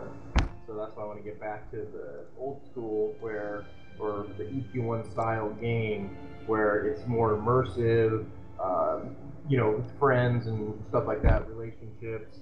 That's what keeps you intrigued into a game. Lex, maybe are you still there? You still with us? Can Yeah, you I'm talk? here. Like Okay, maybe so- you can before you do that, maybe you can bring everybody up to speed what basically old school versus new school actually means. Right. Old school is basically how mechanics, methodology, philosophy has changed from game to game over the last, we'll say, 20 years. I know it's longer than that. I'm just going to say years to round it up. Okay, so like for me, I'm an old school gamer. I've been gaming since like probably 1993 with MUDs and stuff. I was playing EverQuest since release. I've played almost every major game date except for Black Desert because I didn't appeal to me. I don't like modern MMOs. They don't keep me entertained. I feel like I have gamer ADD, where if a game isn't good in one respect, all the other flaws become very apparent to me. So, excuse me. So, while I usually tell people, because I am also a streamer, I tell people that graphics don't make the game. That seems to be the major problem with a lot of games today. They spend more focus on graphics than gameplay, or even just mechanics. I play, like I said earlier, I've been starting to play on some old emulated EverQuest servers because gameplay and the gameplay mechanics are there. The lore is there for me. Yeah, the controls are kind of crappy, but that's the game. The graphics are kind of crappy, but that's the game, But everything else about the game makes it enjoyable for me. I have a lot of high expectations, Pantheon, and I'm being cautiously optimistic because I jumped on the SWTOR bandwagon, and I've been myself in the ass ever since. I expect it to give me that old school feel and entertainment. Do I want it to look pretty? Yeah, of course I do. I don't play Minecraft because I don't like the blockiness. But there has to be a fine balance between the two, which isn't there anymore. You have to give me stuff to do. You have to, obviously make me feel while I'm playing something that you cared about putting it together. And how many of these? Look at Skyforge. Very pretty game. Pretty enjoyable to play, but repetitive, monotonous. It's boring fast. Period. So I play it for like a week at a time, every 3 months. That's all I can take. When Vanilla WoW came around, I played that thing nonstop for months. Okay, months. Never even cared about any other game. Because me, it was a very nice balance of old school methodology and philosophy with some newer technology ideas and some graphics.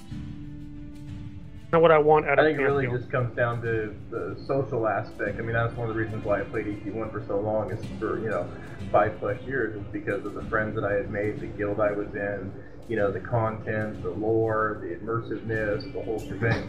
There's no other, like I said, being in that bubble and being able to solo everything and do everything, and you're basically just playing by yourself. That shit gets boring. So every game that comes out nowadays is just it's the same old shit, different graphics, but same concept. Get a quest, kill something, level up, whatever. Everything's God mode. And plus, it's all fast. To the next hub. Yeah, and it's all fast paced, and it's not just fast paced in the game. It's fast paced for you as a player. Right. You don't tend to care as much about socializing because it's all fast paced. It's all handed to you. So you as well. It kind of takes out the reason to play an MMORPG. It's called Massively Multiplayer Online Role-Playing Game for a reason. There's meant to be hundreds of people, thousands of people that you can actually go and enjoy yourself with and interact with and talk and make friendships. And that's all gone nowadays. I mean, I don't care if I'm in Terra and I just run around by myself. I don't have to interact with anybody. When I played World of Warcraft a few months back, Group Finder, terrible system, terrible. I find group finding systems destroy the socialization of a game. I got into a group, I told them, look, I'm a returning player after 9 years or 8 years or whatever, playing my cleric, let me know what I have to do, what I have to look out for. And they just rushed through that dungeon like in 5 minutes, and I was like, wow, this was this was no fun. And nobody said hello. Said was follow. Yeah. No, they didn't say anything. They did say anything. They just went ahead, boom, rushed through that dungeon, 5 minutes done. I stood there like, and I felt like a total ass. I felt like an ass because I actually went out there and said, look, I'm returning. Let me know what I have to look out for. Blah blah blah. Nobody even gave two squats about it. No, they want you to go research it on your own. Yep. I'd rather do it in game and learn that way, because you're gonna wind up spoiling things if you go research something ahead of time. Some people just don't like that. True. Yep. Yeah, I think it's definitely better this way, and I mean we can sit here and kill it, but ultimately, the old school way of things, it forced you to work together as a team to overcome the challenges.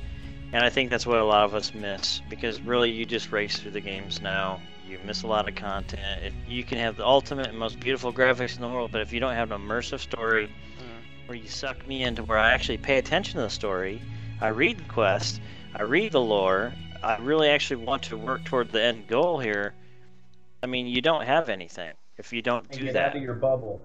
Yep, and you got to get out of your comfort zone and challenge yourself in the risk-reward. You got to take some risk to earn the reward. And a lot of the games now just hand you the reward. Here's the reward. Here's the reward. Congratulations, superhero. You're like everybody else. Congratulations. Yep. My You're a biggest special issue snowflake is, that looks just like the next person. Exactly. Bingo. the games originally started out, the focus was on the group, tactics and strategy combined, but that has evolved to now where it's all a DPS fest. That's all that matters now. Right. And plus, you know, nowadays, if you start playing something like, I mean, you know, they said it in that interview, you know, taking the high road. You know, the guy who wrote that article and did the interview with Brad said it best. You know, Pantheon is a risk, taking a big risk, because they're bringing back something that we're not used to anymore. We're not used to having to actually use our brain and you know, interact with each other and think through everything and you know, cautiously question everything that we're doing in the game. That's taken away, you know, the actual using your heads to achieve a goal together. It's been taken away from us for so long, and it is a big risk they are taking. It is, Right. and they're also targeting a specific, you know, demographic within the genre and the market. And believe it or not, I think they're going to be successful because there are a lot of disenfranchised EverQuest players who grew up with EverQuest, who played it when they're younger, in their 20s, and they're now 40 and 50, 60 years old, and they want to go back towards that gameplay because, as to be quite honest, our ages, a lot of us are looking for a game that's a little bit slower paced in the combat, but also requires you to think about what you're doing, your actions, and bringing people together. But to be fair, though, us old EverQuest players, we don't want another EverQuest. Yeah. No, it's We not. want It's not a like new we want an game EverQuest. That feels like that gives us the feelings that EverQuest gave us. That's why we keep saying this. I mean, you cannot find an EverQuest player out there today that doesn't have at least 5 awesome stories. Yep. I mean, that's what we want. We're not like, I know we talk about EverQuest a lot, and especially myself, because that's where I draw upon my main source of good times in MMOs. So I naturally gravitate to pulling that up again. And I know it can get boring and repetitive, and I'm sorry, but when we say, you know, like EverQuest this, like EverQuest that, we're basically saying that as a good thing, because it's like, it could be different, but it reminds me of EverQuest, which also attaches all these good feelings that we have about EverQuest. You know, like, yeah, the combat is a little slower, but I can guarantee you that when the crap hits the fan, it's not going to be slow enough for you. Exactly. But True. like, you know, and stuff like the group finders. As a coder, finders go, you people are dumb. Why did you make it this way? It makes no sense. Because they're very simple systems. They don't deserve to be, because it's very complex to put a good. It's a little off-putting when you think of, I have to put groups together myself. Well, think of it this way. You're here in this channel, you're making friends while you're talking to people, while you're voicing your opinions, and you're interacting with us. So if you see one of us there, because you know exactly if there's different servers where we're going to be, there are a good chance that you could be like, hey, you know, I'm looking for something to do. Want to run something? I'll tell you right now, 9 times out of 10, we're going to go, yes. Do it. That's what I plan to do. My name here is the name I use in every game. In game, you want to do something, and I know your name from our channel, or someone else's channel, or from someone on the forums or whatnot. I'm going to be excited to do stuff with you people. I don't need an LFG system for that. Nope. But that also goes back to the old EverQuest socializations, you know? Someone that, you know, oh, I recognize him on the forums. He's the one that made this guide on this really crazy EverQuest. And it's like, I want to group with him. Before we actually get into more depth of this and kind of, you know, over talk it, let's go and bring in the game tenets, because it kind of touches on everything that we are talking about: old school versus new school, MMO evolution, etc., and Brad's vision. So this kind of interclines into what Brad's vision is of bringing us the Pantheon Rise of the Fallen MMO. So I'll bring that up right now. So we have here the game tenets, and I'm going to go and read through them, and then you can see basically what we've been talking about throughout the show and throughout our shows, what kind of, you know, is the thing going on here. So game tenets: an awareness that content is king, a requirement that classes have identities, no single player should be able to do everything on their own, a belief that game economics should be predicated on delaying and minimizing item value deflation, a commitment to a style of play that focuses on immersive combat and engaging group mechanics, an understanding that a truly challenging game is truly rewarding, an expectation that with greater risk will come greater reward, an understanding that player involvement is required for progression, all actions or lack thereof should have consequences, positive actions should be rewarded, apathy or lack of action should not be rewarded with bonuses, a belief that meaningful character progression will always involve a player increasing in both power and prestige, a mindset that some degree of downtime should be part of a game, ensuring players have time to form important social bonds, a belief that an immersive world requires intelligent inhabitants, an understanding that faction and alignment should be an integral part of interacting with the world and its citizens, a sincere commitment to creating a world there where a focus on cooperative play will attract those seeking a challenge, a belief that the greatest sense of accomplishment comes when it is shared and earned, an agreement that player levels should be both meaningful and memorable, an assertion that player versus environment should involve more than NPCs engage the world. That's basically their vision behind what they're trying to achieve here, and this is what go on down. That's what we've been preaching a lot lately. Is these are the tenets, and if you can't agree to any of these tenets that, you know, VR set forth, you know, chances are this might not be the game for you to play if you don't agree to any of these tenets here, because this is where they're going with the game. You know, it's more old school orientated game tenets that created EverQuest, which now EverQuest still runs to this day. You know, 18, 19 years later, it's still running because there are diehard fans because of the way the system worked, the mechanics, the socialization. But however, some of us left it because they have dumbed it down a little bit and made it a little easier, and that's what put off a lot of players. We like the old classic, you know, diehard hardcore MMO. So that's what I think some of the, you know, newer players out there, they're going to have to understand that these are the game tenets they're going to live by and stick by and breathe by, and that's what this game's all about when it comes down to the meat and potatoes, or where they're going with the ultimate design. So it's not going to be some quick, fast, you know, desert, you know, Black Desert Online where you're swinging a sword, swapping little numbers, clicking over your head, and it's all action-paced, and you're using your mouse and the WASD keys. You know, it's not going to be action-paced combat like that. It's actually going to be mentally thinking about what you're doing, what spells you're casting on your friends, in your group, because what you do on that keyboard and when you click it or you decide to do that spell is going to have consequences when you cast it. You know, and that's where I think a lot of the games have kind of gone away from, because now it's just dumbed down combat where you just whack through everything like a weed whacker and you're done. This is actually going to make you think and exercise your mind on the tactics and the strategy you're going to use. Any further thoughts, guys? To me, the biggest thing in there is the degree of downtime should be part of a game. When you're watching them play on that stream, they're all having to sit down and take breaks. They're recovering mana, they're recovering health, Most games now, you just drink a potion, you're up and running again. That doesn't give you time to build community. It doesn't, you get more time to make friends as you're sitting there relaxing, going over what you just did, planning what you want to do, things like that. Yep. Talking about the strategy that actually worked, vice the strategy that didn't work. Yeah, once again, hence the reason why EQ1 community has been, 15 plus years. And plus, why? Because of the keyword community. Yeah, exactly. Because that's what it comes down to. I mean, it doesn't matter. Daybreak games in general have, obviously it used to be Sony on Nintendo, but basically what I'm saying is the communities that they have had with them, be it in EverQuest, EverQuest 2, and in Landmark, we've had trolls. You have trolls everywhere, but these are the 3 best communities I have witnessed in the 10-15 years I've been playing games. The Landmark community was awesome to each other.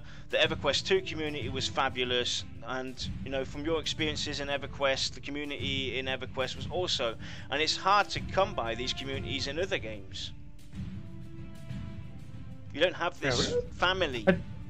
Yeah, I think it's safe to say even a bad game can be an amazing experience if the community is there. Yep.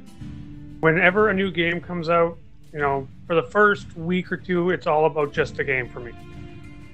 After which, if all I see in chat is negativity and people other for no reason, I leave because I want no part of it. I am too old and too busy to be dealing with your shit, basically. So I want to be able to jump on, have a good time, enjoy myself, maybe help somebody, maybe have somebody help me, and call it a day. Yep, true. Yeah, because it comes down to that, a positive community will generate a positive atmosphere where people will gravitate toward the game and continue to play, but ultimately when it starts to get negative and filled with venomous hate, and these people might not even be playing the game, but yet they're there just to be trolls or whatever you want to call them nowadays, pains in the ass, I would like to say. It's just funny. I mean, I always feel sad for those kind of people, though, because, you're here spending your time, sometimes even your money. You're not actually accomplishing anything. In fact, people are just laughing what other people's moms are doing. Yeah, that too. Yeah. Right. So let me go and bring up the newsletter that came out real quick, and we're going to talk through that because I think we'll give the people a break from the general discussion here. We'll bring up the newsletter. A lot of people were kind of disappointed, maybe, and some not, about this week's newsletter or this month's newsletter going into the audio landscape and design of the sounds of Pantheon. I actually looked happy to have a newsletter of this sort. I'm a big fan of the music, and I personally believe that the music is the soul of the game or a movie or whatever you want to look at. With the right kind of music, the right kind of sounds, it brings you the memories that it's what you're going to remember. Having the certain sounds when you're walking through a dark forest and you hear twigs snapping and stuff. It's really important. Music does play an important role. If you don't have any kind of music in a TV series, movie or game, you're missing something. So let me go and read through this, give you guys an insight of what Chris Perkins is actually up to. Hey everyone, Chris Chopper Perkins here to take a deeper look at the music and sound design of Pantheon Rise of the Fallen. I became passionate about music and MMOs during my days playing EverQuest. One of my earliest memories was running through the newbie area outside the gates of Freeport and hearing the music in that area for the first time. That music fueled the creation of many characters and actually made me excited to explore more of the world, all from a single track.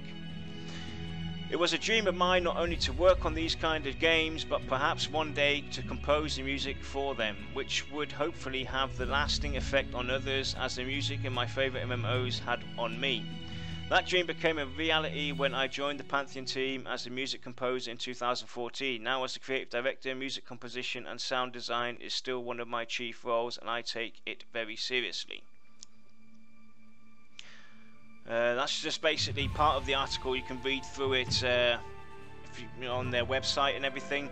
But it does, for me personally, music does play a key role. It sets my mood, it takes me to a different place when I hear really good music, and it's intertwining with my general feel of the game and everything. Or when I watch a movie and the soundtrack is awesome, I tend to value that a lot. So what's your take on it, guys? Music important? Music's definitely Absolutely. important. Absolutely. If you look at any type of movie, there's usually a moving soundtrack that emotionally moves you. It might bring a tear to your eye. It might make your heart race. It all affects you in certain ways. So where they're going with this, and if you read the article, it actually takes into where, like, even the spell level. Say your level 1 spell sounds this way. Now you hit level 50, it's going to be this epic sound. So even the spells are going to change over time with your levels. So it's going to make you seem more important, and it's going to affect just your emotional being in the game, the immersion as well.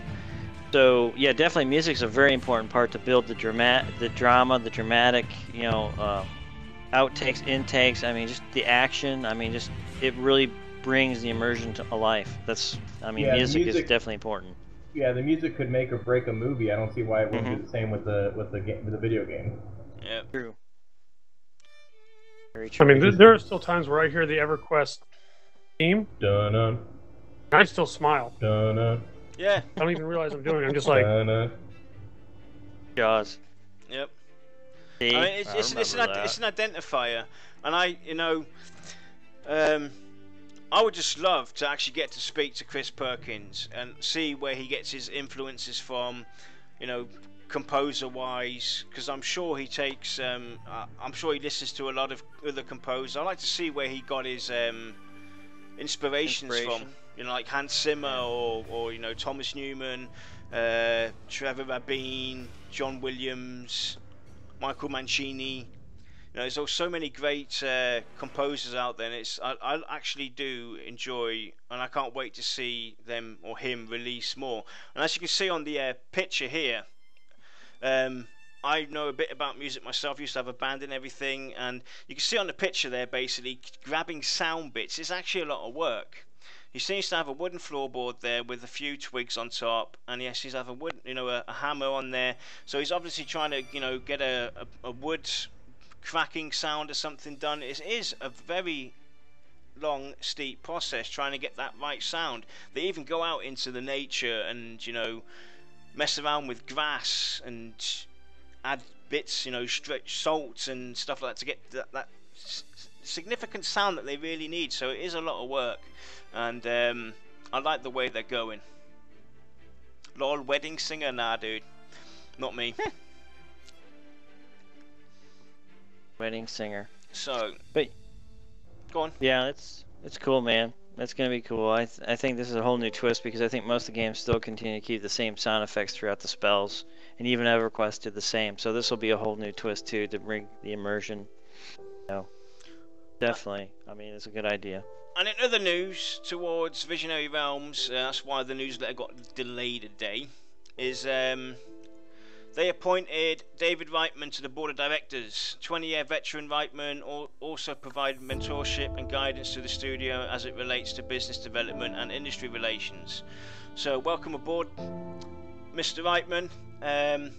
Definitely has a huge outstanding background. If you look at it here on the page, I'll just read out a few: Activision, Blizzard, Amazon, BBC, Big Fish Games, CNET, Codemasters, DirecTV, Disney, ABC, EA, Facebook, etc, etc, etc. So he's had a lot of interaction, leading teams, focus on digital transformations. Yeah, I don't know if that's a big enough resume. I don't know. add 2 or 3 more, then I'd be impressed. Yeah, exactly. I'm not sure. Yep, so that kind of brings us towards the end. We've kind of gone through everything. This is a 2-hour show. A 2-hour show. Lex, a bonus show. You want to bring something up? Yeah. Well, okay, we're going to go on a little bit of a side road here for a minute, guys. Like I said, I've been recently playing on a new emulated server that's basically fan run. What I'm personally doing to kill time until Pantheon comes out, it's It's a server called Blood and Rank. Okay, it's a very small server. It has special tweaks to it. The people on there have just been absolutely amazing. I mean, I don't think there is a word to describe how great these people have been. Someone that's new. I have seen everybody that's currently online get teleported to them and to the new person in their home city just to say hello to this person. I mean, that blows my mind. And going back to where we were talking about community, if you're looking for, that old EverQuest feeling, or if you're just curious to see what EverQuest was about back in the day, this could be a good way to see it, because that's very reminiscent to where community came first. So if you need help, I can almost guarantee you, unless there's like 2 people on and they missed the message, I'll help you, because they don't really care about server first, or oh, you're just a lobby, you're not worth my time. It's, I want you to have fun, because that will make everything more fun for me. Kind of people. I mean, they're incredibly selfless. But there's a guide out there. We have a command in our chat, exclamation point BNR. It will give you a link to a guide, and I believe their website as well. An easy way to get set up. Give it a try. Let them know that we sent you. It's a great opportunity, and I don't think you could go wrong as long as you're willing to put up with some of the old EverQuest graphics. Old are a little weird. But... yeah, the graphics, yeah. The graphics and old school stuff and old school animations, but it'll give you an idea where Pantheon is coming from, where the roots and the idea of the old game tenets of challenge, working together to overcome things. So this would be a really good thing, especially if you're a very new generation MMO player, is take it back and look at this. It's a good experience, kind of show you what it's all about. Yep. And less complicated UIs.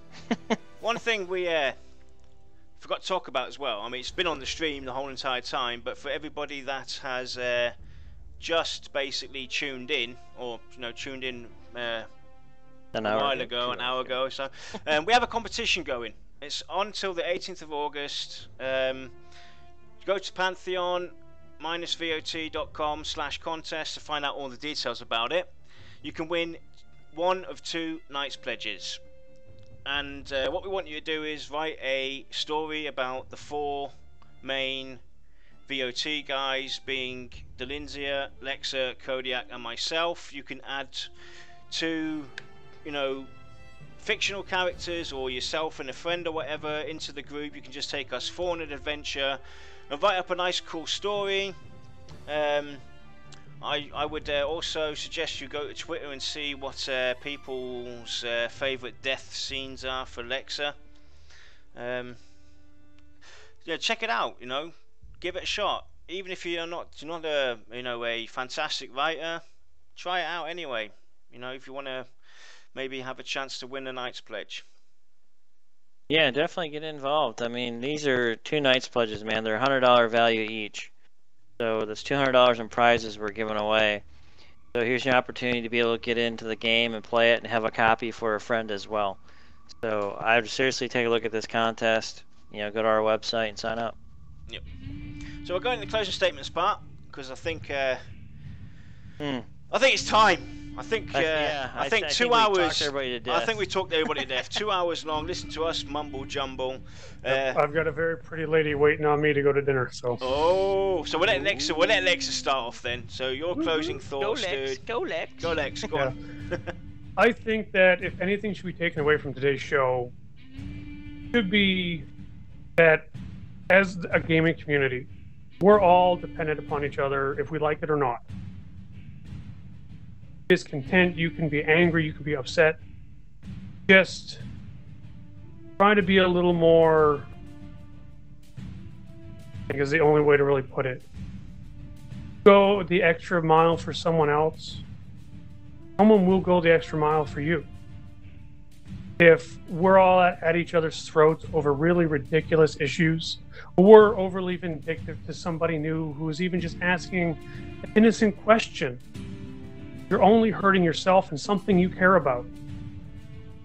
And although I'm not going to basically just say, stop arguing, kids, just sit there for a minute and reflect on that. Think about it that way. Lemonade.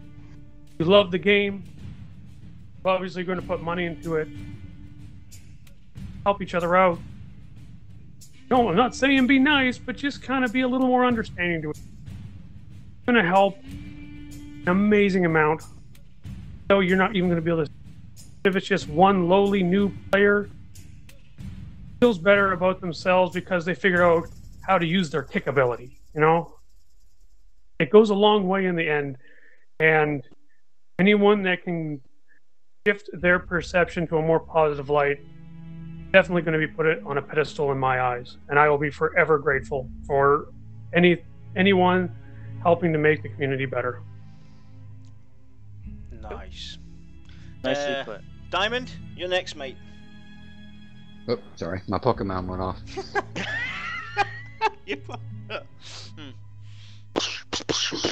Pretty much, yeah. The community is gonna pretty much God in an MMO. If you have a bad community, you've got a bad game. It doesn't matter how good the actual game is, it's gonna drive so many people off. And with a game that's slower paced, you have more time to build the good community up, which should be most of what you need, depending on what the game is surrounding you, because you can have a good community and a crap game too, but community does make up for quite a bit of it. Nice. Kodiack, your turn, mate. Nothing. I just look forward to playing the game with everybody. Okay. Dal?